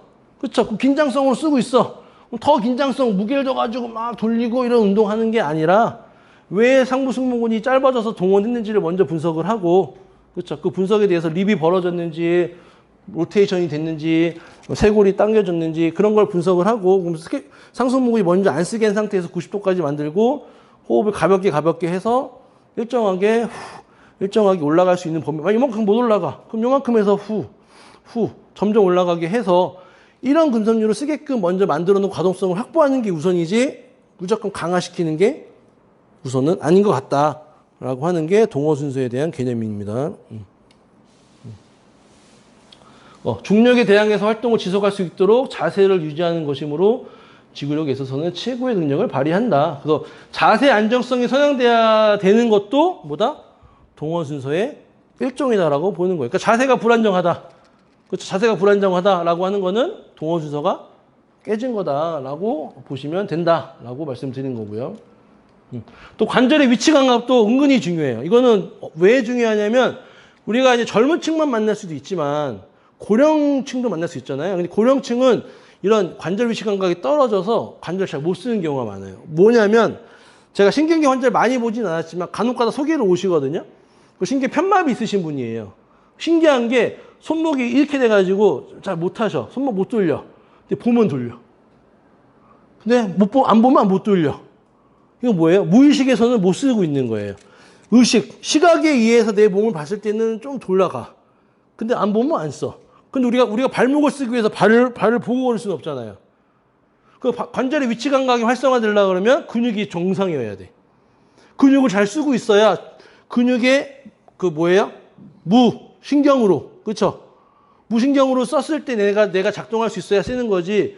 억지로 이형근섬유로 억지로 쓰게끔 써야만 된다고 하면 그 발목은 못 쓰고 있을 가능성이 높고 그런 분들은 관절의 위치 감각이 떨어져 있을 가능성이 높겠죠. 그래서 관절의 위치 감각은 고유 수용기와 피부 수용기에 전달되는 감각 자극을 인지한 결과물이라고 볼 수 있고 근활동은 관절 위치 감각에 중요한 활동 기능을 한다. 역할을 한다. 그러니까 근활동이 그만큼 중요하다는 걸 저는 설명을 드리는 거예요. 그러니까 관절을 치료하는데 왜 근육을 안 보고 자꾸 관절만 봐. 관절 모빌라이션만 백날 하면 뭐해? 근육은 그대로인데. 그럼 GTO도 활성화 안 되고 아무것도 활성화 안 되는데 관절만 열심히 돌려봤자 뭐 미끄럼 법칙, 뭐 땡기고 구름 법칙 그걸 다 근육이 해주는 건데 근육은 그대로인데 패시브로만 했다고 해서 그걸 좋아졌다라고 보기가 쉽진 않죠. 그 자리에서는 좀 편할 수는 있죠. 왜? 관절을 땡김으로써 근육도 패시브로 늘어난 거잖아요. 그렇죠. 그 시적으로는 좋아질 수 있지만 기능이 안 됐기 때문에 운동학습, 운동치료에 대한 개념이 없기 때문에 지속적이가 쉽진 않다. 관절 개별화의 손상도 있죠. 이거 뭐냐면 하나의 관절이 모두 아까 손목이랑 마찬가지입니다. 손목, 엘보. 그러니까 이두구나 근육으로 따지면 연결성이 되잖아요. 근데 엘보하고 리스트하고 뭔 상관이에요? 라고 그럴 수 있죠. 근데 근육은 하나의 관절만 있는 게 아니죠. 투 조인트 머슬이 있고 척추에서는 다 조인트 머슬이잖아요. 그렇죠? 그럼 투조인트 머슬하고 연관되는 교집합이 있는데 그 교집합에 기능의 교집합에 문제가 생겼다 그러면 손목의 문제가 엘보의 문제를 일으킬 수 있고 엘보의 문제가 숄더의 문제를 일으킬 수 있겠죠. 그러니까 저는 제가 아플 때 그러니까 요즘에 제가 이두근을 많이 보거든요. 왜 많이 보냐면 핸드폰. 유튜브가 없는 시절 제가 5년 전만 해도 이두근 잘 안 봤어요. 어깨 볼 때. 왜 다 컴퓨터기 때문에 오해왕근 아니면 상완근 쪽에서 문제가 많았거든요. 근데 어느 순간부터 오해왕근 해도 안 좋아져. 그거 봤더니 저부터도 이러고 있는 거다. 이게 뭐예요? 이두근의 상부섬유가 짧아져서 긴장된 패턴. 그러면 이두근이 어깨 근육이라고 말을 하지 않는 사람도 있지만 저 어깨 근육에 속하죠. 오해돌기부터 있고 어깨를 숄더 플렉션을 만드니까. 전삼각근은 내외전의 플렉션이지만 이두근은요 외전의 플렉션이에요. 이렇게 좀 이두근에 힘이 들어가요. 해보세요. 손 올리고 손바닥으로 해놓고 눌러보세요. 그럼 이두근에 버텨지는 힘이 셀 거예요. 근데 좀 뒤집어 보세요. 그거 버텨보면 삼각근의 힘이 셀 거예요. 그럼 이걸 가운데 쓰는 게 뭐예요? 가운데로 쓰는 게 짝힘으로 둘 다 쓰면 이두근하고 삼각근이 같이 쓰는 패턴이 돼요. 그렇죠? 그럼 이두근의 상반섬유, 어깨를 굴곡시키는 게 이두근에 속해. 그럼 이두근도 어깨 근육에 속하는 거죠. 근데 어깨 아프다 그러면 다 로테이터 커프만 봐. 근데 결과적으로는 로테이터 커프가 문제 생기겠죠. 오해돌기를 당겼어. 그럼 극상근이 짧아질 거고 견갑 하근도 늘어났을 거고 소원근도 늘어났을 거고 견갑 하근 또한 전이 되면서 짧아져 있을 거고 결과적인 거를 자꾸 원인적인 걸로 판단해서는 안 된다라고 하는 게 저희가 보는 관점이죠. 그런 내용이에요. 그래서 요거를 이제 이렇게 보면 요런 그림 많이 보셨을 수도 있어요. 스테빌리티와 모빌리티가 나오는 내용이거든요. 근데 여기서는요, 앵클까지만 나오고, 여기서 차이는 뭐냐면 얘는 발가락까지 나와, 스테빌리티가. 그쵸? 그러니까 안정성이 먼저냐, 가동성이 먼저냐를 싸우기도 하거든요. 근데 둘 다 이퀄이에요, 이퀄. 안정성을 하기 위해서는 움직여야 돼요. 제가 보수에 아까 봤을 때 제가 발목을 안 쓰잖아요. 발목을 안 쓰면 상체가 움직여요. 이렇게. 그럼 안정성 있어요? 없어요? 없죠. 근데 중심을 잡기 위해서 제 발 잘 보시면 발가락이 미세하게 발목하고 다 잡아요. 그럼 발에서 움직이니까 상체에서 움직임이 거의 없죠. 근데 발을 안 쓰고 가만히 있으면 이렇게 돼요. 주유소 인형이 돼요. 주유소 인형이. 그렇죠. 그러면 안정성을 잡기 위해서는 가동성이 존재해야 되죠. 근데 가동성이 없는 안정성이 없고 안정성이 없이는 가동성이 존재할 수 없기 때문에 둘 다 이퀄이 돼야 돼요. 근데 시작점이 앵클에서의 모빌리티 가동성이 더 중요하냐, 발가락에서의 안정성이 중요하냐. 안정성은 곧 발가락의 움직임성을 지칭하는 거기 때문에 발가락의 움직임이 제한된다면. 근데 노인분들을 보면요, 발가락이 못 움직이시는 분 굉장히 많아요. 무지해반증도 있고 발가락이 붙어버렸고 이런 분들은 앵클의 가동성이 제한될 수 있겠죠. 그 제한된 분이 무릎을 제대로 쓸 수가 없을 수 있죠. 이 대표적인 예가 젊은 사람들도요, 앵클에 기부스하신 분 많죠. 반깁스. 그렇죠? 그분들 걸을 때 보시면 발목만 깁스했으니까 그냥 이게 똑같이 걸으면 되거든요. 근데 어떻게 걸어요? 이거잖아요. 무릎에는 상관이 없는데 앵클을 기부스했는데 무릎까지 잘 안 써. 이렇게 써. 왜? 그냥 접으면 되는데, 접어서 짚고 하면 되는데, 근데 간혹 그렇게 걸으시는 분도 있는데, 대부분 앵클을 안 쓰면서 무릎까지 못 써버려요. 그게 뭐예요? 관절 개별화의 손상이라고 보는 거죠. 하나의 관절에서 문제가 생겼어. 근데 이 관절의 문제가 근육으로 따지면 특정 근육에 문제가 생겼어. 그 근육의 교집합이 된 근육이 문제가 연관됐다 그러면 여기에 문제가 엘보의 문제, 그 엘보의 문제가 이두근의 문제. 그렇게 연결해서 가는 거죠. 그러니까 관절의 가동성은요, 무조건 존재해요. 근육이. 왜 방치형으로 되어 있기 때문에 섬유가 요것만 하더라도요, 5번 섬유, 4번 섬유, 3번 섬유, 이렇게 올라가면 장골근의 일자, 다 범위가 있는 거예요. 근육으로 한 가닥만 보니까는, 이럴 수 있지만, 섬유로 보면은 근육의 회전, 서큘레이션에 해당하는 그 동작 존재 자체가 다 근섬유들의 역할이 존재한다. 그래서 제 영상을 보셨는지 모르겠지만 제가 내장근 운동할 때 가다가 멈추라 그래요. 거기서 요만큼 해서 무릎만 접어. 그 각도에서 왔다 갔다 해. 그럼 올라가요. 뭐겠어요? 그 범위에 해당하는 근섬유가 딱 잘못된 거야. 그럼 그 각도를 조정해 놓고 발만 세워서 늘리고 목을 반복해. 그럼 범위를 지나가요. 그 문제되는 범위에서의 활동성을 활성화시킨 거죠. 전체가 아니라. 그러니까 치골근, 단내전근, 장내전근 전체적으로 운동을 시키는 게 아니라 그 섬유 하나하나가 있을 거 아니에요. 그 섬유 업무 하나 하는 거에 만큼 가동성을 확보하는 게 그런 방식일 수 있다. 그렇게 이해해 주시면 됩니다. 우리가 그러니까 밸런스를 잡아야 된다. 그럼 균형을 잡아야 된다 그러잖아요. 그게 이제 골격근적인 요인과 신경학적 요인, 생역학적인 요인이 있는데 뭐 신경학적 요인으로는 뭐 운동단위 동원수를 말할 수 있고요. 골격근의 근 길이, 장력과의 관계, 아까 머슬 스핀달, 그다음에 GTO. 얘는 동원 순서와 운동 단위에 대한 개념을 볼 수 있고 역학적인 거는 정렬 구조, 관절의 기능적으로 균형을 잡혔다 못 잡았다 할 수 있는 거죠. 그러니까 무릎이 아파서 왔어.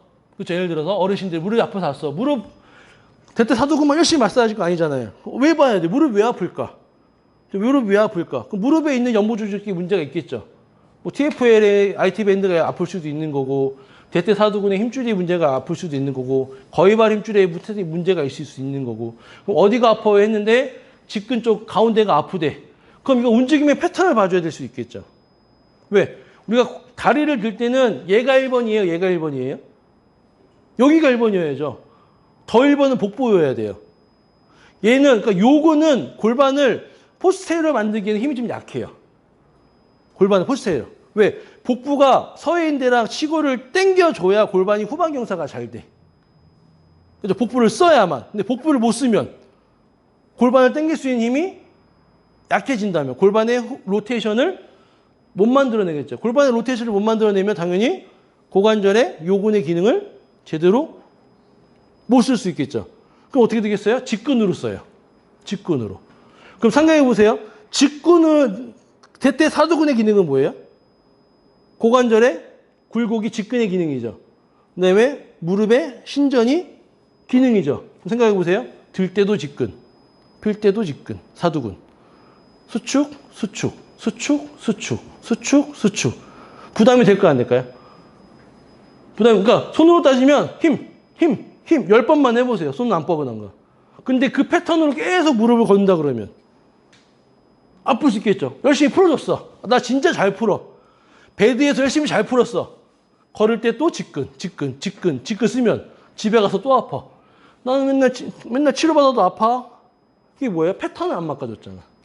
이 사람이 정상적인 골반을 쓰고 요근을 쓰고 패턴을 안 바꿔줬기 때문에 이 사람이 무리가 되는 환경은 똑같아. 치료실에서는 풀어졌어. 근데 걸어가면서 똑같아. 그러면 치료를 성공적으로 할 수가 없는 거죠. 그러니까 패턴까지 바꿔줘야 된다. 그래서 골반의 움직임을 잘 만들어주는 게 또 무릎의 활성도 역할이 있고 또 그러니까 뒤에 또 무릎은 또 뒤에 스라근의 기능도 있기 때문에 스라근은 저번에 말씀드린 엉덩이하고도 연관성이 있고 그런 것들을 복합적으로 봐주는 게 저희가 보는 여러 가지 관점에 대한 패턴이다라고 보시면 됩니다. 불균형인 거죠. 언이 빠졌네요. 맨날 고신다는 게. 불균형은 아까 말씀드린 그런 역할이 제대로 못했을 때 골격근, 신경과가 뭐예요? GTO의 역할, 머슬스핀들의 역할, 운동단위, 동원수소의 기능이 깨졌을 때 우리는 근육의 불균형이다라고 표현하고 있는 거고 그 불균형은 관절의 부정렬을 만들기도 하는 거죠. 그러니까 부정렬은 아탈구, 라운드 숄더, 골반의 전방경사, 후방경사, 인터널, 익스터널 이렇게 틀어진 거에 다보다 근육의 불균형에 의한 관절의 부정렬로 보는 거죠. 관절의 부정렬을 뼈로만 맞추려고 그러면 근육이 어떻게 해요? 근육은. 응? 손은 누가 팔아처럼. 근육은 누가 고쳐? 근육은 누가 고쳐요? 저는 불만이 뭐냐면 의사들이 다 자르죠. 다 과를 자르잖아요. 흉부외과도 심장 보는 사람 뭐 다 자르잖아요. 근데 왜 근육과는 안 만들어? 근육은 누가 보라고? 근육은 누가 보고? 그리고 우리 물리치료사가 한다 그러면 니네 하지 말라고 그러고. 그럼 누가 봐, 누가? 근육은 누가 봐, 누가? 손은 누가 봐라, 누가? 근육은 누가 볼 거예요? 자기네가 근육을 안 볼 거면 풀어줘야지. 니네 그 연구 좀 해라. 근육의 병변이 많다라고 해줘야 돼. 다 자기가 잡아놓고 자기네가 다 할 것처럼 해주고 뼈는 열심히 들지. 왜? 시간이 안 걸리잖아. 그렇죠. 10분 안에 다 툭툭, 물리치료 받으세요. 10만 원씩 받으면 되잖아. 근데 근육은 할 게 해줄 게 많죠. 안 할 거 물리치료한테 넘겨줘야지. 왜 자꾸 있냐고. 그게 문제라는. 저는 이제 불만인 거죠. 근육과 만들어라, 의사들도. 아니면 재활학과에서 근육 담당, 신경계 담당 해라. 물리치료도 신경계 물리치료, 근육계 물리치료 있듯이 니네도 나눠라. 근데 저번 강의 때 재활학과 선생님이 오셨었거든요. 제가 은근히 물어봤어요. 재활학과 요즘도 그 신경계 쪽에 많이 포커스 맞춰져 있죠? 그럼요. 맞춰져 있죠. 그럼 근골계는 어떻게 하세요? 저희가 알아서 배우러 다녀야 돼요. 그 말에 저는 알고 있을까 확실치는 않았지만 충격이었죠. 일반 국민들은 어떻게 생각해요? 재활학과라 그러면 재활의 전문가 따봉. 근데 막상 재활학과, 신경외과, 정형외과 똑같아. 통증의학과 똑같은 과야. 그렇잖아요. 그게 뭐 차이가 뭐가 있어요? 똑같이 물리치료 우리가 하는 거고, 물리치료사들이 하는 거고, 주사 놔주는 거 똑같고, 약 주는 거 똑같고, 재활학과에서 하는 건 실제적으로는 없자. 그럼 누가 해야 된다? 물리치료사가 해야죠. 근육을 잘 봐주고 근육을 회복할 수 있는 걸 해줘야죠. 그래서 제가 회원들한테 근육 얘기를 막 이렇게 설명드려요. 이래서 아플 수 있고. 저는 말한 대로 보통 효과를 보기 때문에 회원들이 신기해서 저보다 의사가 더 그 신임이 가는 거야. 종합병원 가가지고 의사한테 물어봐요. 이런 근육의 근자도 얘기 안 한다는 거예요. 6개월, 1년을 기다려서 갔는데 질문하는데 설명해 주는데 근육의 근자도, 기억자도 얘기 안 하더라. 그러니까 근육은 볼 사람이 없다. 그래서 제가 이런 걸 또 개발하고 연구한 게 있는 거다. 그래서 저는 물리치료 선생님도 오셨을 때 제일 기쁘긴 해요. 좀 영역을 뻗쳐나갔으면 좋겠다, 선생님들이. 그래서 또 산으로 빠졌는데 그런 것도 있다라는 거 이해해 주시면 좋을 것 같고요. 운동 단위의 동원 특성이나 그 활동 분포도의 변화도 정렬 상태에 영향을 미치고 신체 정렬 변화는 근기능의 특성의 변화를 일으키는 거죠. 위축이 되니까. 나이가 들어감에 따라 강도와 탄성도 떨어져요. 실제 노인들 만져보시면 저긴장이 굉장히 많아요. 저긴장성이. 그러니까 장력 조절이 안 돼요. 그러니까 아예 힘이 없으신 분, 아예 너무 긴장이 되신 분, 호흡도 이렇게 호흡을 좀 거칠게 쉬시는 분, 호흡을 짧게 쓰시는 분, 너무 다양해요. 그래서 노인들 고치기가 너무 힘들어요. 호흡이 안 되니까. 그래도 믿고 따라와 주시면 오래 걸리셔도 효과를 보시는 부분이 많아요. 근데 노인들, 그러니까 우리가 이제 앞으로 실버를 대비해야 되잖아요. 지금도 실버 세계지만 실버들 했을 때는 이런 호흡이라든지 움직임이라든지 이걸 좀 다양성을 접목할 필요가 있다.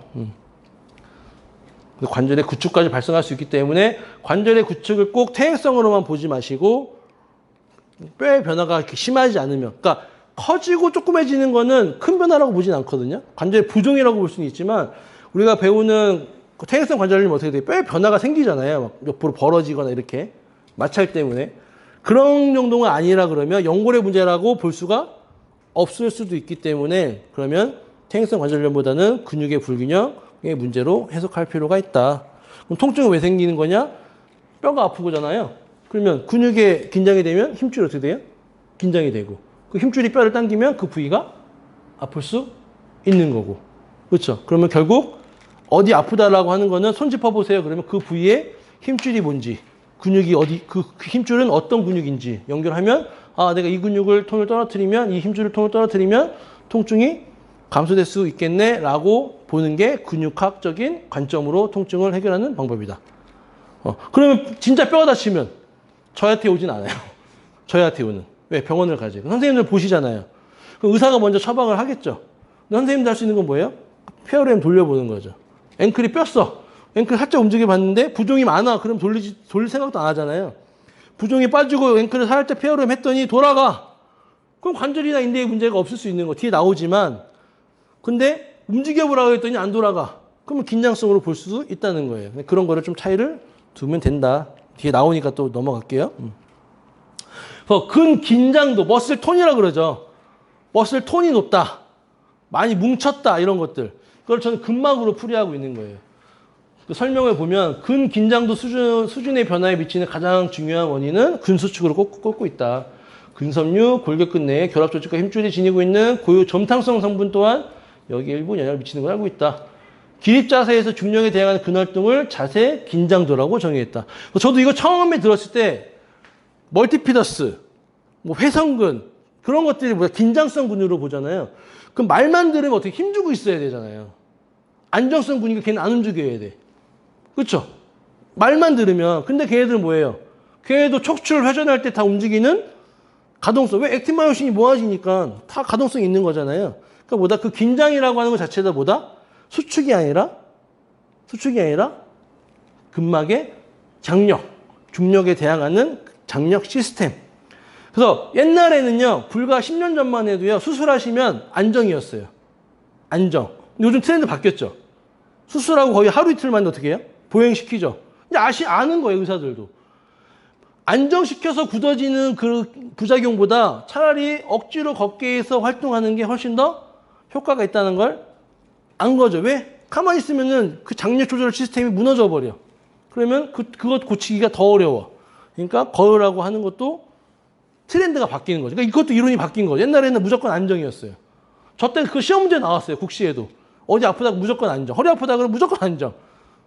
근데 요즘은 안정보다는 수술하고 걸게 한다는 것보다 그만큼 트렌드가 바뀌고 이론의 관점이 바뀌고 있다는 것을 뜻한다. 그래서 기립 자세에서의 긴장되는 거는 근막으로 저희는 풀이하고 있습니다. 라고 보실게요.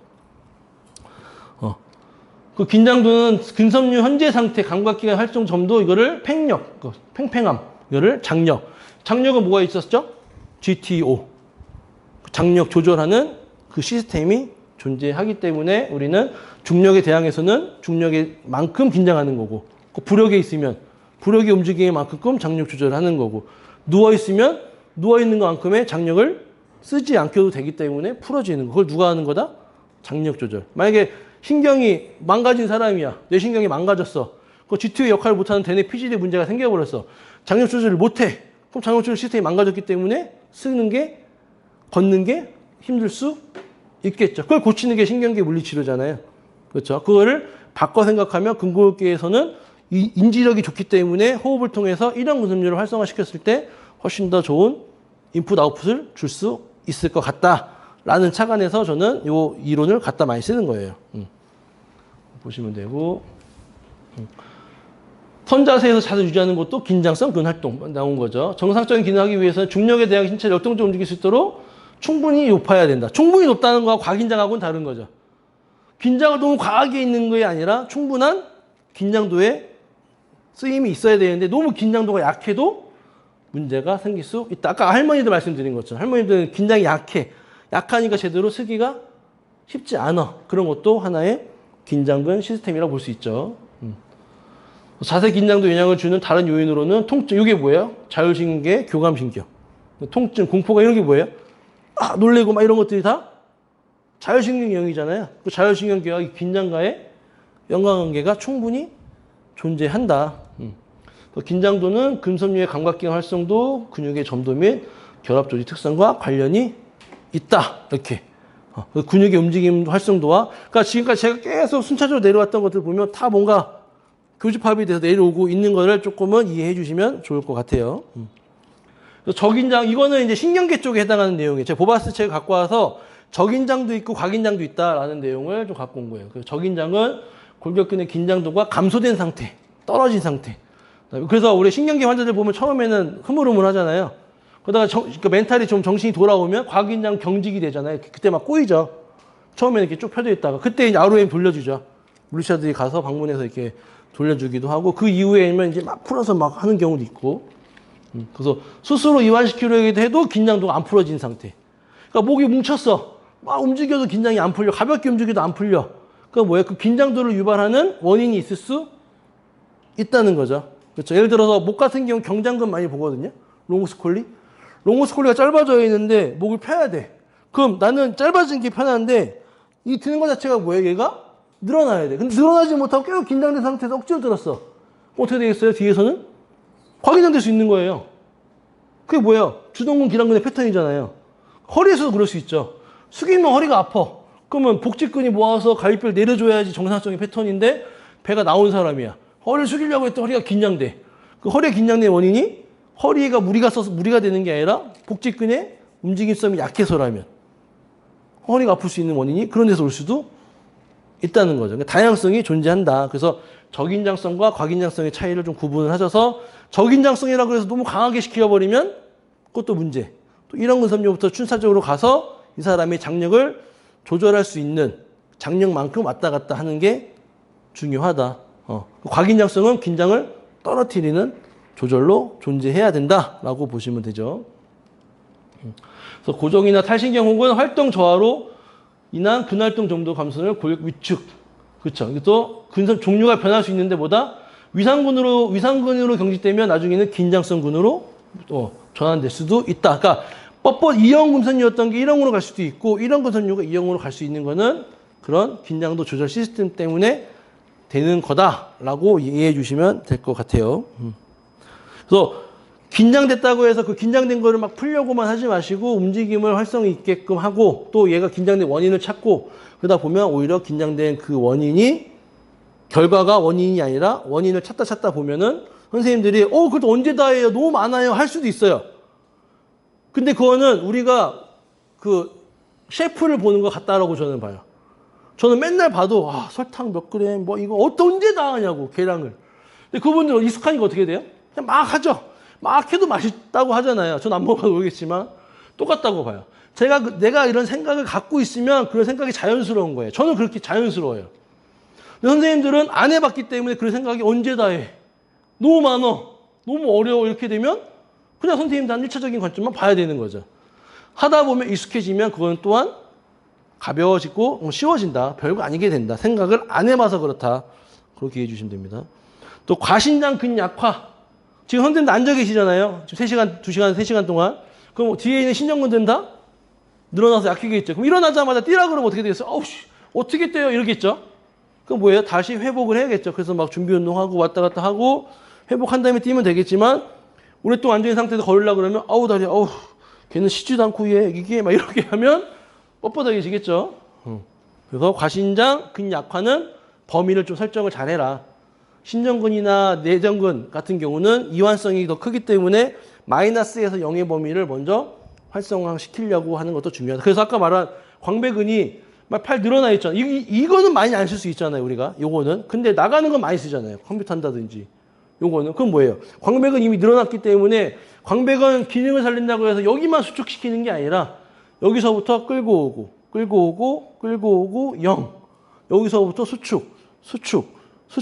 이런 식으로 만들어 와서 한 번에 당길 수 있게끔 되는 게 정상으로 보는 게 그런 개념이다. 그래서 과신장 근약화라고 하는 개념으로 마이너스에서 0까지 그 범위를 잘 살펴봐야 된다라고 보시면 됩니다. 좀 남아. 요것만 하고 좀 쉴 거예요. 체감각은 몸체자죠. 신체의 감각이에요. 그래서 우리가 어깨, 무릎, 무릎발 할 때 손 다 짚을 수 있는 것처럼 근육을 아시는 분들 다 짚을 수 있어요. 예를 들어 소아스 만져보세요. 소아스 만질 수 있고 하플레티우스 만져보세요. 만질 수 있죠. 근데 제가 영어로 얘기했잖아요. 영어를 모르면 모를 수 있죠. 그렇죠? 근데 머리 만져보세요. 귀 만져보세요. 팔꿈치 만져보세요. 다 만질 수 있죠. 그게 뭐예요? 체감각 때문에 할 수 있는 거다. 그럼 이 체감각을 어떻게 활용한다? 내가 만져준다면. 이 사람이 아픈 줄 몰라. 선생님이 소아스가 아픈 줄 몰라. 내가 소아스를 만졌는데 아파. 그럼 뭐예요? 느끼는 거죠. 나 여기 있는지 몰랐는데 아프네? 그럼 그 아픈 정보가 어디로 전달돼요? 머리로 올라가겠죠. 브레인으로. 대뇌 피지들이 움직이겠죠. 그러면 자극을 했기 때문에 어떻게? 운동신경으로 움직일 수 있는 환경이 조성이 될 수 있다. 그렇죠. 그 체감각을 이용하는 거예요. 환자는 모르지만 난 알잖아. 난 배웠잖아. 난 알고 있잖아. 그러면 오해완근이라든지 견갑하근이라든지 쇄골하근이라든지 이 사람이 모르는 근육을 나는 만져줄 수 있잖아요. 그 만져주면서 뭐예요? 체감각을 깨우고 체감각을 깨운 상태에서 움직임을 수 있게끔 학습을 시켜주면 효과는 더 클 수 있다. 근데 신경계 환자들 이게 너무 떨어지죠. 체감각이 너무 떨어지죠. 그러니까 진짜 힘들죠. 케이스도 잘 안 나오죠. 근데 저희는 인지력 있는 사람을 컨트롤하기 때문에 케이스가 더 잘 나오고 빨리 나올 수 있다라고 보시면 돼요. 대신에 인지력의 차이가 존재하긴 해요. 사람마다. 어떤 사람은 운동신경이 진짜 좋아서 손만 대면 다 잘 따라 움직여. 어떤 사람은 죽었다 깨나도 모르겠다고 그냥 코 골아. 그럼 이 사람 인지력이 없는 사람이야. 그럼 마사지 해줘요. 패시브로 자극해주고 자극 먼저 해주고 계속 해주고 이 사람이 따라올 때까지는 좀 시간이 걸릴 수는 있다. 모두가 다 똑같은 케이스로 한 번에 다 좋아지는 건 아니다라는 건 먼저 말씀드릴게요. 그래서 이런 내용을 보시면 되고요. 그래서 이와 같이 체감각은 신체 현재 상황을 실시간 알려준다. 그렇죠? 선생님 지금 아픈데 없는 것 같죠? 안 아프니까. 근데 만지면 하나씩 나오겠죠? 그게 뭐예요? 나 아픈지 모르는 거야. 그래서 만져서 아파. 만져서 아픈 건 뭐예요? 내가 만져서 아픈 거죠. 예를 들어 승모근 같은 거 그러죠. 승모근 나 아픈지 모르는데 마사지 해준다 만졌는데 아씨 야 너무 아파. 왜 이렇게 아프게 해? 난 살살했는데 아프대. 그럼 내가 아프게 한 거 이 사람이 아픈 거. 이 사람이 아픈데 못 느낀 거야. 근데 해줬더니 어우 시원하다. 야 더 해줘 더 해줘. 그럼 덜 아픈 거죠. 근데 움직임이 가능한 거야 이 사람은. 그렇죠. 근데 너무 아픈 거는 못 움직이고 있는 가능수 없죠. 정말 딱딱하니까 걔를 풀려고 그러니까 너무 아파. 그 아픈 거 자체가 감각이 브레인에 전달이 된 거다. 근데 아픈 걸로 끝나면 똑같은 거죠. 어떻게? 움직임을 줘야지. 근데 얘의 문제가 아니었어. 그럼 걔를 또 움직여야 되고. 그렇게 순차적으로 가면 끝이 안 보일 수는 있지만 과정은 존재한다. 그 과정 속에서 정답은 분명 찾을 수 있다라고 보시면 됩니다. 그래서 시각도 되게 중요해요. 비전, 시각도. 시각도 신경계 물리치료에서도 그냥 손으로 이렇게 주고 받다가 체중 이동이죠. 체중 웨이트 베어링 이렇게 하다가 눈 감고도 한번 시키잖아요. 그러니까 우리도 예를 들어 보수해서 잘해. 그렇죠. 그럼 눈 감고 시켜. 그럼 어떻게 돼요? 몸이 더 엄청 빨리 움직이죠. 그렇죠. 그럼 뭐가 더 활성화되는 거예요? 손해의 기능이 더 활성화되겠죠. 손해의 기능. 그래서 손해에 문제 있으신 분들은 서 있고 눈 감으세요 그러면 휘청휘청 막 그래요. 잘 못 잡아요. 왜? 중력에 대항해서 자세를 유지하는 섬유들이 전정기관이 있고 시각이 있고 손해의 기능인데 지금 시각을 없애버렸잖아요. 그러니까 시각을 없앤 것만큼의 몸에서는 굉장한 움직임이 많이 일어나. 그래서 신경계 물리 치료할 때 손해의 기능 활성화시킬 때 눈 감고 운동을 많이 시키죠. 그렇죠? 그럼 반대로 생각하면 손해의 기능을 활성화시켜주는 거는 눈 감고 트레이닝. 왜 우리가 그런 말 많이 하죠. 눈 감고도 할 수 있어 그런 거는. 그게 뭐야? 그만큼 나한테 익숙해져 있다. 지금 제가 이렇게 눈 감고 하지만 쉬워 보이지만 막상 해보면 한번 해보실래요? 굉장히 힘들어요. 어려워요. 근데 저는 발목의 가동성을 많이 써봤기 때문에 막 움직여. 근데 그 빨리 못 써보고 활성도가 없으면 눈 감고 하기가 쉽지 않죠. 그래서 눈 뜨고 운동시키고 걷는 거 시키고 여기서 좀 적응을 시킨 다음에 눈 감으면서 조금씩 움직이게 하고 눈 뜨게 하고 반복하다 보면 그 환경에 도 적응해. 그럼 눈 감고 돼. 눈 감고 한 다음에 스쿼트를 천천히 막 시켜봐. 그럼 눈 감고 스쿼트도 하시는 경우가 굉장히 많아요. 나이 드신 분들도 많이 시켜요, 저는. 그래서. 깨우라고. 그래서 눈 감고 하는 것도 굉장히 중요한 기능이다라고 이제 봐주시면 되고요. 그래서 그러니까 이게 시각이라고 하는 게 우리가 선생님들 지금 여기에 정정이 됐다 생각해봐요. 정정이 됐어요. 저는 익숙하죠. 저는 눈 감고도 다 갈 수 있어요. 사무실 어디요 다 알아. 선생님 아시겠어요? 여기 뒤에 뭐가 있는지 모르죠. 아무도 모르죠. 그럼 어떻게 되겠어요? 더 긴장을 하면서 몸을 낮추면서 뭐예요? 혹시 넘어질지 않을지 난 다 알아. 여기 보수 있는지 알고 여기 뭐 있겠지 다 알아. 선생님은 몰라. 선생님 모르니까 어떻게 돼요? 긴장을 더 할 수밖에 없는 거예요. 그 긴장한다는 것 자체가 보다 교감신경이 활성화되는 거고 내 몸을 위축시키고 몸을 뻣뻣하게 만드는 기능일 수 있다. 선생님 눈앞에 호랑이가 있어. 긴장하겠어 안 하겠어요? 하죠. 근데 선생님 눈 감고 있어. 편안하게 있는데 내가 몰래 호랑이를 갖다 놨어요 이렇게. 그럼 긴장 안 하겠죠. 눈 뜨는 순간 어떻게 돼요? 보는 순간 긴장할 수 있겠죠. 그게 보다 익숙치 않는 환경, 익숙치 않는 동작에서는 내가 긴장을 할 수밖에 없다. 그래서 저도 예전에는 출장을 많이 나갔어요. 몸 아프신 분들한테 많이 나갔거든요. 근데 이제 안 나가요. 왜냐면 제가 그 환경에 기가 뺏기더라고요. 내가 더 뺏겨요. 그 사람은 익숙하니까는 그 사람이 내 기를 더 가져가더라고요. 여기에 지금 내 바운더리잖아요. 그렇죠. 누가 오면은 나한테 맞춰야 돼. 근데 나는 그 집에 가면 내가 위축이 돼요. 위축이 되면서 내가 할 수 있는 것보다 조금은 덜 나오더라고요. 자세도 불편하고. 예전에는 좀 많이 갔었어요. 뭐 국회의원도 해주고 막 그랬었는데 요즘은 안 간다. 알고 봤더니 그런 영향도 있을 수 있더라. 그래서 어두운 방 안에 걸어 들어갈 때처럼 시각을 제대로 사용했을 경우보다 고유감각과 전정기관에서 의존할 수밖에 없다. 그래서 노인들이나 중심을 잘 못 잡거나 좀 불안하신 분들은 눈 감고 트레이닝, 특히 뭐 폼뮬러 위에서 중심 잡기 하는 거, 그것도 눈 뜨고도 할 수 있지만 눈 감고도 중심을 잡게 하면 훨씬 더 근육의 섬유를 좀 섬세하게 좀 잘 쓰게 할 수 있다. 또 반대로 다른 감각기관이 제 역할을 못하면 시각에도 의존할 수 있겠죠. 그래서 눈이 많이 나빠거나 하시는 분들이 오히려 다른 전정기관이 약해졌을 때 더 시각에 의존해서 할 수도 있지 않을까라고 저는 좀 보기도 해요. 그래서 눈 감고 트레이닝도 굉장히 중요하고 또 시각에 의해서 아까 선생님 보셨지만 무거워 보이는데 가깝잖아요. 속은 거죠. 시각에 의해 속은 거기 때문에 시각과 촉각 이런 감각신경에 의해서도 우리는 장력 조절을 하기도 한다. 이렇게 봐주시면 됩니다. 밸런스, 균형이라고 하는 거는 자세 조절이라는 용어하고 동의어 쓸 수 있고요. 운동, 감각, 인지기능 사이의 상호작용.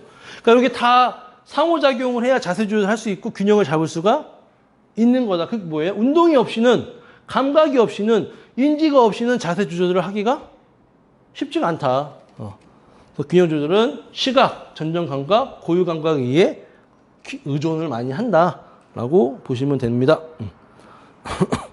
입체감은 또 시각의 도움 없이 촉각만으로 물체의 형태와 특성을 파악할 수, 알 수 있는 능력. 그러니까 사람들이 저한테 많이 신기해 하세요. 그렇게 만지면 어떤 근육인지 아냐고. 알죠? 먹고, 밥만 먹고 이것만 하고 있는데, 밥만 먹고 사람 만지고 싫어하고 있는데 당연히 알죠? 그럼 저는 역으로 물어보죠. 회원님 음식할 때 소금이 그게 요만큼이면 간이 맞는지 어떻게 하세요? 그거랑 똑같아요. 나는 맨날 사람을 만지니까 이 부위에 이게 헷갈릴 수 있잖아요. 그러면 깊이에 따라서 파악할 수도 있고 부착지에 따라서 예를 들어 극도기에 붙어 있는지 횡돌기에 붙어 있는지 갈비뼈에 붙어 있는지 견갑골에 붙어 있는지에 따라서 어떻게 구분할 수가 있으니까 정보가 있으니까. 근데 소금인지 설탕인지 모를 수 있죠. 얼마 전에 와이프가 아침에 사골 국물을 주는데 싱거웠어요. 그래서 소금을 뿌려주더라고요. 여전히 싱거운 거야. 그래서 먹다가 다 먹고 나서 오빠 그 간 안 맞지 않았어? 그랬더니 왜? 그랬더니 설탕이었어. 그게 뭐예요? 헷갈릴 수 있는 거잖아요.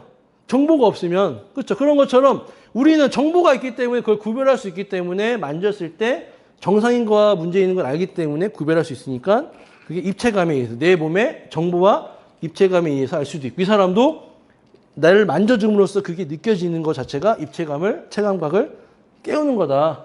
그래서 입체감은 여기 나오죠. 입체감은 손 기능과 밀접한 관련이 있고 손의 안정성, 가동성, 감각기능 등 적응력에 포함이 된다. 그 선생님 가방에 제가 선생님 가방을 뒤지면 모르겠죠. 대표님 뭐 좀 찾아주세요. 그럼 못 찾을 수 있어. 선생님은 눈 감고 찾죠. 이거는 키, 이거는 이건 자. 제가 전혀 예상 못한 이건 뭔지 나만 아는 거 뭔가 있잖아요. 저는 전혀 감각이 없겠죠. 옛날에 그 게임처럼 가둬놓고 막 뭐가 나올지 모르고 막 이렇게 그러니까 바나나 만졌는데 무서워가지고 막 빼고 이런 거. 내가 바나나에서 적응이 되면 바나나인지 알겠지. 근데 뭔지 모르는 상태에서 만지는 거 조심스럽고 손에 긴장이 되다 보니까 감각을 제대로 못 깨우칠 수 있죠. 그래서 손의 감각을 깨우는 거는 그래서 그만큼 중요한 거예요. 입체감을 키우고 정보를 알고 이게 뭔지, 이게 무슨 근육인지, 이게 진짜 내가 소아스가 만진 건지 아닌지를 구분할 수 있는 게 입체감의 굉장히 중요한 요소다. 그래서 입체감은 움직일 수 있는 능력도 입체감에 속하는 거죠. 다양한 정보를 중추신경에 알려주는 체감각 수용기인 거고 물체 조작을 위한 정보 인식력인 거고 그렇죠? 자전거를 탈 때라든지 눈 감고 탈 때 아니면 두 손 놓고 타는 거 그런 것도 다 입체감에 내가 중심을 잡는 거고 또 관절근, 힘줄, 피부 전체의 종합적인 정보를 통한 관절의 위치 감각 또한 입체감에 해당하는 거다. 그래서 관절의 위치 감각은 뭐였어요? 결국 근기능에 연관이 많다 그랬죠. 그러니까 근기능이 생각보다 엄청 중요하다는 것을 계속 강조를 드리고 있는 거예요. 단순히 마사지만 하고 강화만 해서 되는 거는 아닙니다라고 말씀을 드리고 있는 겁니다. 설명을 드리고 있는 겁니다. 또 손에 몸의 편형을 바르게 유지하고 여러 종류의 여러 근육의 정상적인 긴장 상태를 유지하기 위한 정밀한 제어기관을 손의 기능으로 보고 있다. 그래서 아까 눈 감고 트레이닝 시키는 게 손의 기능 활성화시키는 거예요. 그래서 눈을 감으니까 어떻게 돼요? 지금 발이 편안하게 있던 발이 막 빠르게 움직이면서 손해가 제어를 하는 거예요. 근데 만약 손해의 기능이 제어가 못하면 넘어지겠죠. 노인들이 잘 넘어지시는 게 보다 이런 손해의 기능이 활성화돼서 넘어지려면 짚으면 돼. 근데 바로 못 짚으니까 하다가 넘어지시면 그게 이제 대퇴골 골절. 그러면서 이제 큰일도 나기도 하잖아요. 그런 것처럼 손의 기능이 굉장히 중요하다. 또 손해는 불필요한 근활동을 걸러내는 방법으로 동작을 강화하고 다듬어주는 중요한 역할을 한다. 그래서 운동을 시키고 치료를 하실 때 눈 감고 시키는 게 그만큼 중요한 역할을 할 수도 있다. 이렇게 이해해 주시면 되고요. 또 이것도 중요한 개념이긴 해요. 안정성 한계라고. 이거는 전에는 안정성 제한이라고 들었거든요. 근데 한계나 제한이나 똑같은 말이잖아요. 리미티드니까. 그래서 안정성 제한은 이거는 뭐냐면요. 유도에 나오는 팔반 기울기예요. 팔반 기울기. 저는 제가 운동을 하고 갔다 그랬잖아요. 저는 이 말 듣고 와 유도가 사실 철학에서 온 거거든요. 간호지구라는 철학가가 무도를 만든 거예요. 되게 철학적인 요소가 높아요. 예를 들어 부드러움이 강함을 제압한다. 어떻게 부드러운 게 강함을 제압을 해요? 좀 그쵸? 말이 안 되는 것 같지만 몸이 부드러우면 그만큼 밸런스가 유지가 돼서 중심을 잘 잡아요. 근데 뻣뻣할수록 상대가 좀만 당겨도 확 넘어져요. 근데 제가 요걸 듣고 제가 체육관, 운동관 할 때 요걸 되게 많이 써먹었어요. 기울기다.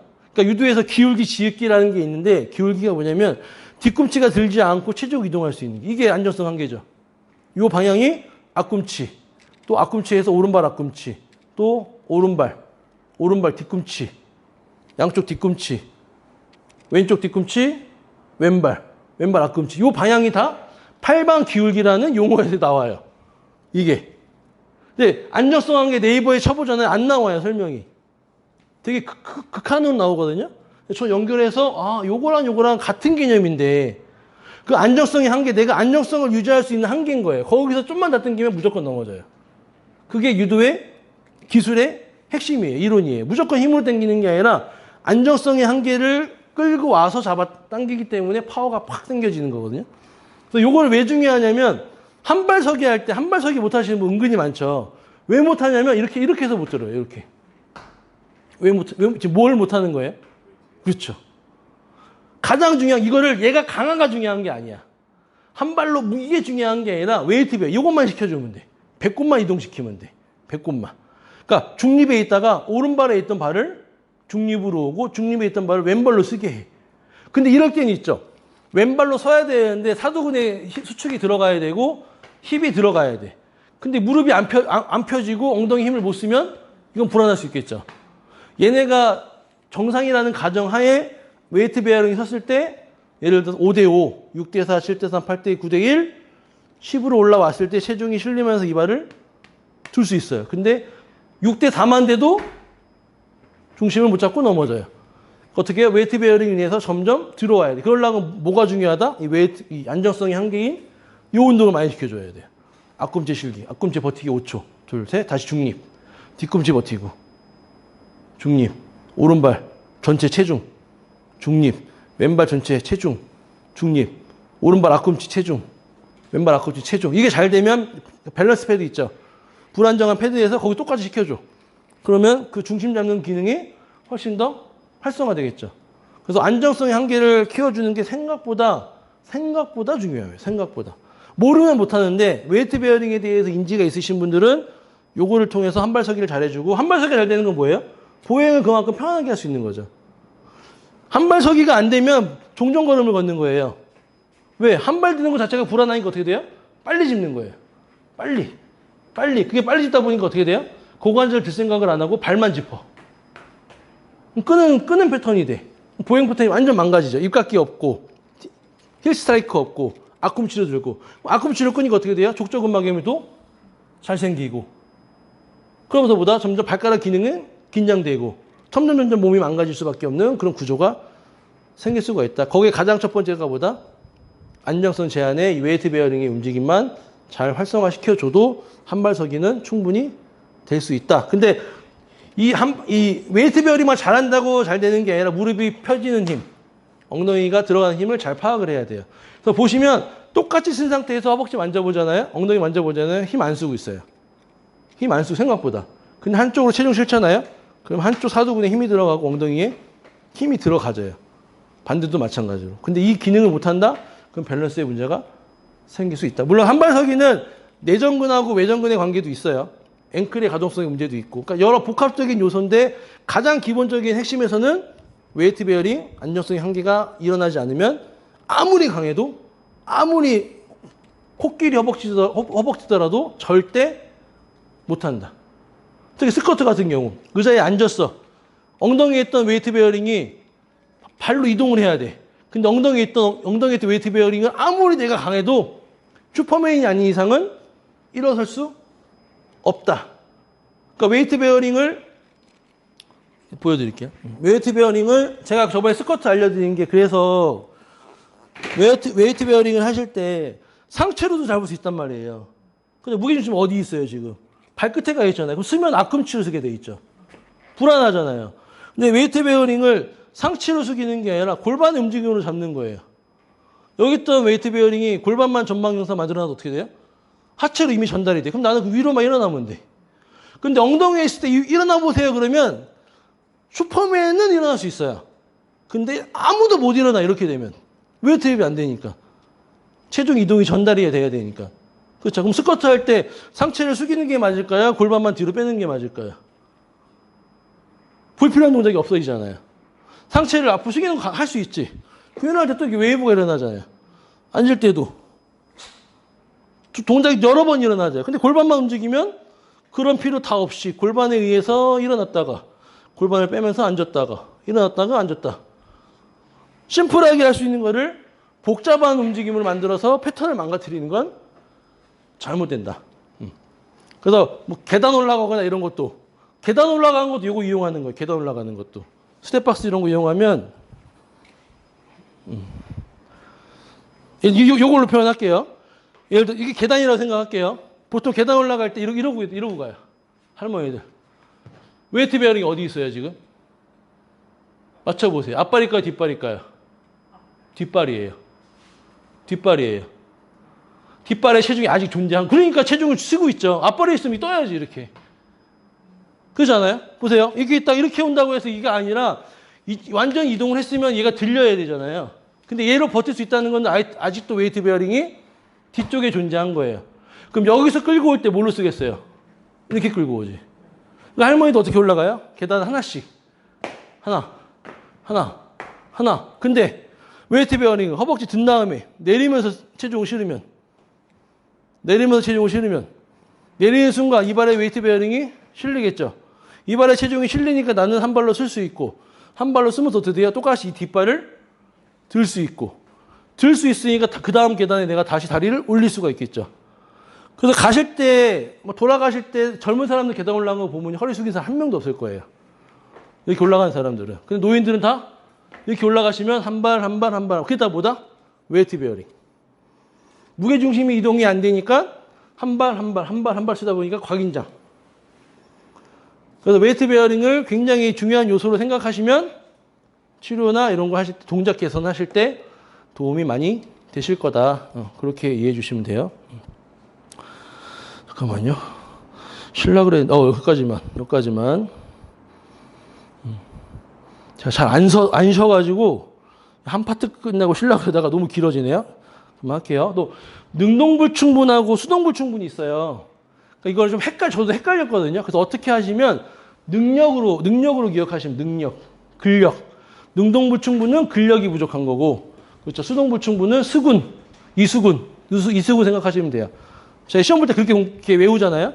그래서 능동불충분은 근력이 부족한 상태, 수동불충분은 수근, 근육의 길이, 근육의 길이가 부족한 상태. 그렇게 좀 알고 계시면 되고, 이게 뭐냐면, 요게 있죠. 무릎을 구부린 다음에 가면 제한되는 게 요게 지금 뭐예요? 길이의 제한, 근력의 제한, 그 수동불충분과 능동불충분이 존재하는 거예요. 근데 무용하신 분들, 김연아 같은 경우는 무릎을 접어도 쭉 올라가기도 하죠. 그럼 왜 그럴까요? 그럼 그 사람들한테는 이성불충분이 해당이 안 되는 걸까? 그렇죠? 그런 생각 안 해보셨어요? 이론이잖아요. 근데 그럼 무용하는 사람들은, 요가하는 사람들은 이렇게 잡자. 저는 안 되지만 이렇게 잡고 있잖아요. 플렉션 상태 넘어가잖아요. 그게 뭐냐면 무릎을 접었을 때 곽인장 됐냐 안 됐냐 차이가 큰 거예요. 무릎을 접었을 때. 그러니까 리플렉션을 했는데 긴장이 안 돼 있어. 그러면은 차 올라가죠. 고관절 익스텐션도. 근데 무릎을 접었는데 이미 힘이 많이 들어가 있어. 그 상태에서 들라 그러면 지날라 그러면서 잘 안 가죠. 그게 뭐예요? 힘과 길이가 같이 부족한 상태에서는 제한이 강하게 걸릴 수밖에 없어요. 근데 무릎을 접더라도 긴장이 되지 않으면 길이의 한계를 조금은, 길이는 어차피 한정되어 있지만 힘의 한계는 확실히 보완할 수 있다. 또 길이의 문제는 어떻게 해석할 수 있을까요? 무릎이 굽어져 있는 사람이야. 그렇죠? 리플렉션이 살짝 되어 있는 사람이야. 이런 고관절 익스텐션도 제한된다라고 볼 수가 있을까 없을까요? 있겠죠. 그러면 고관절 익스텐션의 제한이 리플렉션의 원인이라면, 햄스트링의 원인이라면 뭐를 개선해야 돼요? 얘를 먼저 개선해야죠. 그렇죠? 얘의 문제가 만약에 스라근의 문제라면 스라근을 개선해야 될 거고, 사두근의 문제라면 사두근을 익스텐션을 확보를 해서 펴주는 걸 해야 될 테고. 그렇죠? 그 고관절의 문제가 사실 생각보다 고관절만의 문제가 아니라 무릎 관절에 영향을 있을 수 있다. 왜? 첫 조인트 머슬이니까. 그걸 바꿔 생각하면 상부 섬유의 문제를 하부 섬유로 해결할 수도 있는 거예요. 그래서 이두근의 상부 섬유가 문제가 생기면 저는 하부 섬유의 가동성을 먼저 봐요. 1차적으로. 왜? 얘를 못 쓸 수 있거든. 그의 특징은 뭐냐면 이두 컬 할 때 아이고 망했다. 이두 컬을 시킬 때 상부 섬유가 문제가 생기면 어떤 식으로 운동을 하게 되냐면 잠깐만요. 어떤 식으로 하게 되냐면 올라오다가 이렇게 써버려요. 그러니까 이두를 끝까지 써서 이렇게 올라오는 게 아니라 얘가 써지면서 말아 올라지는 게 아니라 쓰다가 이렇게 먼저 써버려요. 숄더 플렉션을 먼저 써버려. 그럼 이런 사람 특징이 숄더 플렉션을 내리니까 이렇게 돼요. 헬스장 가면 이런 사람 많죠. 은근히 아마추어분들 이렇게 된 사람 많죠. 이게 뭐냐면 엘보 플렉션 끝까지 가려고 하다 보니까 얘는 제한됐어. 그냥 더 올리고 싶어. 그러니까 이렇게 올라가는 분들이 많아요. 이렇게 되신 분들이 특히 이제 유튜브 많이 보고 얘가 짧아져 있어. 그럼 내렸어. 그럼 이완이 되는 게 아니라 어떻게 우회 돌기가 끌려와 버렸어. 구획화로. 그렇죠. 라운드 숄더가 있겠죠. 그래서 그런 경우도 있고. 그래서 상부 섬유와 하부 섬유의 밸런스를 또 보시는 것도 하나의 특징. 그걸 제가 빼먹었네. 무브의 관점에. 하부 섬유가 문제가 되는 어떤 그러니까 여기 엘보 플렉션이 안 될 때. 엘보 플렉션이 안 나오면 상부 섬유로 긴장성을 많이 낼 수 있다. 그러니까 얘 이렇게 쓰면 될 걸. 예를 들어 음료수 마시려고 하는데 이렇게 먹으면 되잖아요. 이게 안 되면 이렇게 쓸 수 있잖아요. 이렇게. 신경경 환자들처럼 이렇게 먹으면 돼요. 근데 이게 안 되면 괜히 이렇게 쓸 수가 있어. 그래서 컴퓨터 하시는 분들이 그런 분들 많아요. 이렇게 하면 되죠. 작업할 때. 근데 왜 이렇게 해요? 왜 이렇게 해? 회내가 안 되니까 그 어깨에 외전을 만들어 버리는 거야. 신경경 환자들 분 그렇잖아요. 밥 먹을 때 안 되니까 어떻게 돼요? 어떻게든 먹으려고 다 보상 패턴으로 망가지잖아요. 그렇죠? 그런 것처럼 그거를 바꿔주는 게 사실 작업 치료가 되는 거고 가동성을 만들어주는 게 물리치료 영역이 되는 거고 그런 것처럼 제한됐을 때 문제가 상부 섬유, 하부 섬유 문제가 생길 수 있는 것도 하나의 관점이다. 그러니까 자꾸 생각해 보셔야 돼. 그러니까 내가 이론을 많이 알면 알수록 내가 치료할 수 있는 영역이 넓어진다고 보시면 돼요. 그것도 하나의 관점이 될 수 있다. 그러니까 다 되는 건 아니고 상부 섬유가 죽어도 안 풀려. 그때 그럼 맞다 무브를 해서 이렇게 하라 그랬었는데 한번 하나 둘 셋 넷 다섯 천천히 풀고 다섯 했더니 상부 섬유 만졌더니 통이 떨어져 있네. 되긴 되네. 그렇게 이해하시면 돼요. 안 되면 안 되나 보다. 이런 케이스가 아닌가 보다 넘어가면 되고. 그래서 그런 차이가 이제 수동불충분과 능동불충분에 해당하는 내용일 수도 있다. 그렇게 넘어가 주시면 됩니다. 또 OKC와 CKC가 있죠. 이건 맛이 아닐 테지만 열린 사슬은 팔이 오는 쪽. 그렇죠? 닫힌 사슬은 팔이 내 몸이 가는 쪽. 그러니까 요건으로 따지면 허리가 다리가 올라오는 거는 열린 사슬 관점. 그렇죠? 요추가 플렉션 되는 거는 닫힌 사슬 관점. 장골근으로 따지면 다리가 드는 건 열린 사슬 관점. 골반이 전방이 되고 후방이 되는 거는 닫힐 사슬 관점으로 움직임이 나오는 거고. 아까 경곽거근도 마찬가지로 경곽거근이 어떻게 소결자를 당기면 내외전이 되겠지만 소결자리 가만히 있고 스캐플라를 잡아 당기면 경곽골에 외전이 되고 외전이 되면서 안으로 모아지면 어떻게 돼요? 전인의 형태가 나오는 형태가 나겠죠? 경곽골이 앞으로 빠지니까. 근데 정거근하고 경갑하근은 붙어있어요? 안 붙어있어요? 붙어있죠? 내측에. 그렇죠? 내측에서 뭐랑 연결돼요? 능형근이랑 연결되죠? 능형근하고 정거근하고 경갑하근이 삼각형 구도로 되어 있죠? 근데 정거근하고 능형근은 기랑이죠? 그렇죠? 또 정거근하고 능형근, 경갑하근은 붙어있기 때문에 같은 기능을 해주는데 이건 정거근이 맞죠? 근데 이거 뻗을 수 있잖아요. 예를 들어 이렇게 있다가 이렇게 할 수 있잖아요. 이건 뭐예요? 이건 정거근 아니잖아요. 그렇죠? 정거근 아니잖아요, 이거는. 정거근 만져보면 하나님이 만들어. 그럼 뭐가 들어가는 거예요? 경갑하근이 닫힌 사슬로 경곽골을 잡아당겨서 쓸 수 있는 패턴이 있을 수도 있다. 그렇게 다양한 관점으로 생각해보고 치료의 컨셉을 잡을 수도 있다라고 보시면 됩니다. 아까 요거 스쿼트 열린 사슬과 차이. 그러니까 벤치프레스는 뭐예요? 열린. 그렇죠? 푸시업은 닫힌. 스쿼트는 닫힌. 레그 프레스는 열린. 그렇게 기억해 주시면 돼요. 그래서 안정성과 스테빌리티와 모빌리티죠. 안정성과 가동성은 결국은 이퀄이지만 안정성은 중력에 대항해서 내가 중심을 잡을 수 있는 걸 이제 안정성이라고 그러고 가동성은 안정성을 유지하면서 신체를 움직일 수 있는 능력을 이제 가동성이라고 부르죠. 그래서 가장 기본은 쓸 수 있어야 걸을 수 있는 게 가장 기본 핵심이라고 보거든요. 인체의 가장. 그러니까 아이들이 엎드려 있다가 터미타임 하다가 기다가 앉다가 쓰다가 쓰고 아장아장 한 발 딛고 한 발 딛고 하는 게 뭐예요? 보행 패턴의 가장 그 발생할 수 있는 패턴이잖아요.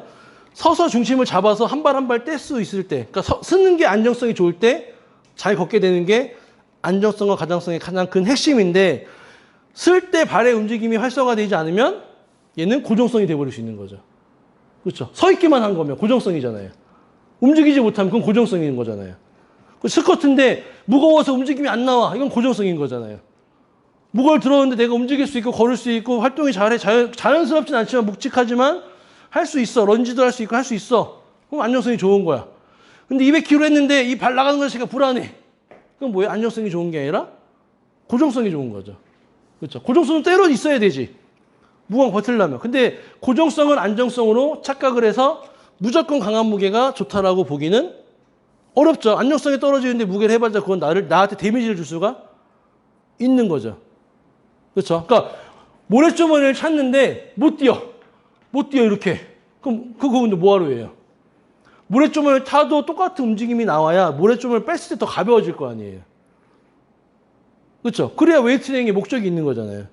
근데 내 패턴을 망가뜨리면서까지 웨이트를 넣는다는 거는 사실은 안정성을 확보시키는 게 아니라 고정성을 확보시키는 거기 때문에 과긴장성을 유발할 수 있다. 그렇게 해석할 수 있는 거죠.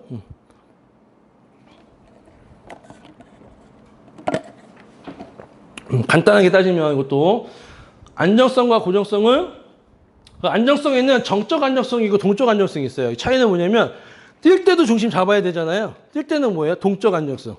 움직이면서 중심을 잡는 거죠. 근데 정적 안정성 아까 말씀드린 것처럼 가만히 서 있으면서 스쿼트나 이런 걸 하면서 중심을 잡을 수 있는 능력이 정적 안정성이 되는 거예요. 근데 고정성은 뭐예요? 움직이지 않고 버티는 거.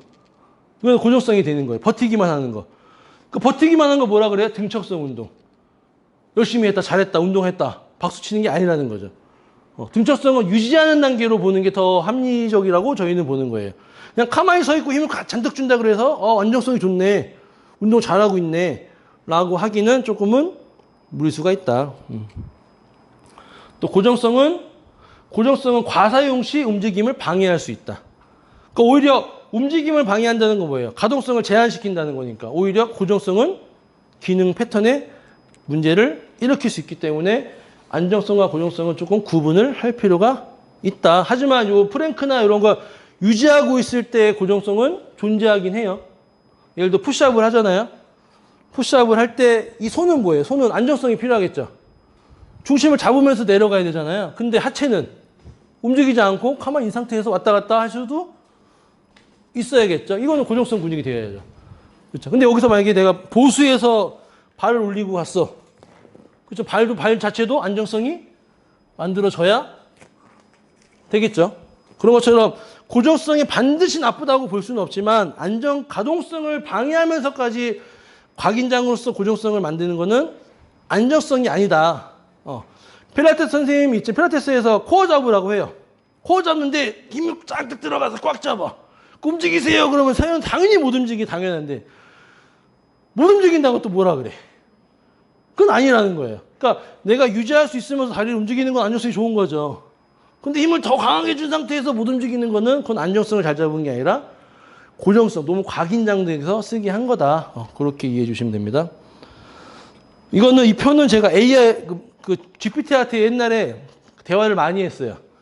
제 이론에 대해서 물어보기도 하고, 넌 어떻게 생각하냐 하고 하면서 정리를 해준 거예요, 걔가. 정적 안정성과 고정성의 차이는 움직임 없이 균형을 유지할 수 있는 능력이 요거다. 미세한 조절을 할 수 있고, 강하게 고정하고, 기능적 자세를 유지하고, 기능 제한 또는 보상을 쓸 수 있고, 어깨가 아프신 분들, 강하게 긴장하고 있으신 분들은 고정성이 되는 거고, 앉은 자세에서 척추와 몸통이 조화롭게 움직일 수 있는 거는 정적 안정성이 될 수 있는 거고, 통증 때문에 허리를 못 움직이는 거는 고정성이 될 수 있는 거고, 이런 거 있다.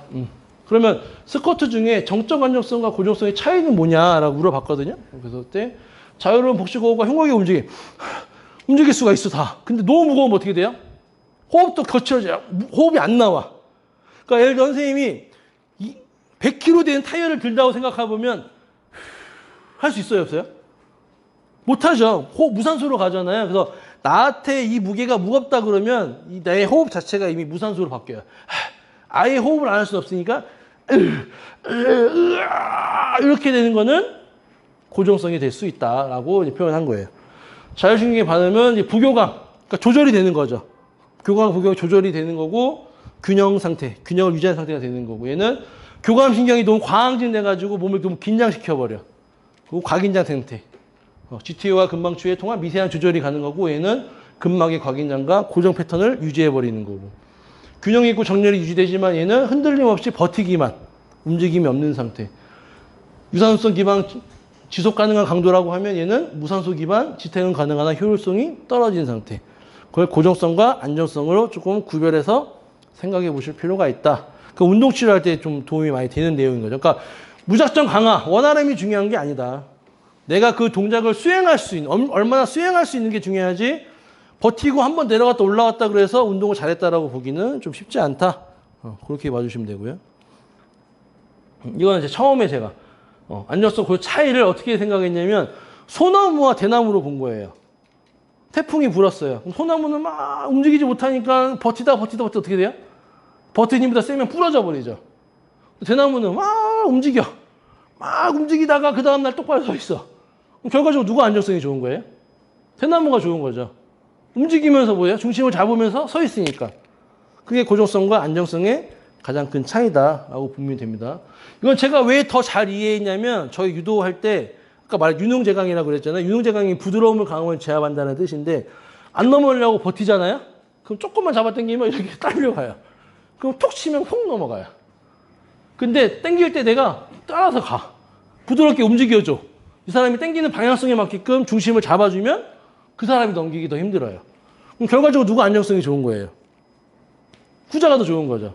메시가 뛰면서도 안 넘어지는 게 안정성이 좋은 거지 차두리처럼 강하게 뛰는데 누가 톡 치면 픽 넘어지는 거는 안정성이 좋은 게 아니라는 거죠.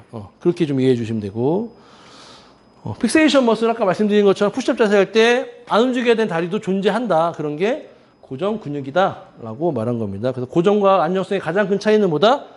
모빌리티, 가동성이 존재하냐 못하냐에 따라서 이 사람이 안정성이 좋은지 고정성이 좋은지를 구분을 해야 됩니다 라고 말씀을 드리는 거고요. 이거는 이제 용어에 대한 겁니다. 단축, 약화, 구축. 구축은 아까 말한 것처럼 캐스트 했을 때 관제 뻣뻣했을 때 구축이라고 그러고 우리가 일반적으로 움직일 수 있는데 뻣뻣한 걸 단축이라고 그러고 완전히 좀 소실이 많이 됐을 때는 약화됐다라고 좀 표현하는 편이죠. 그래서 요때 재활을 많이 들어가고 요때는 그냥 뭐 스트레인 정도 하시는 경우가 많겠죠.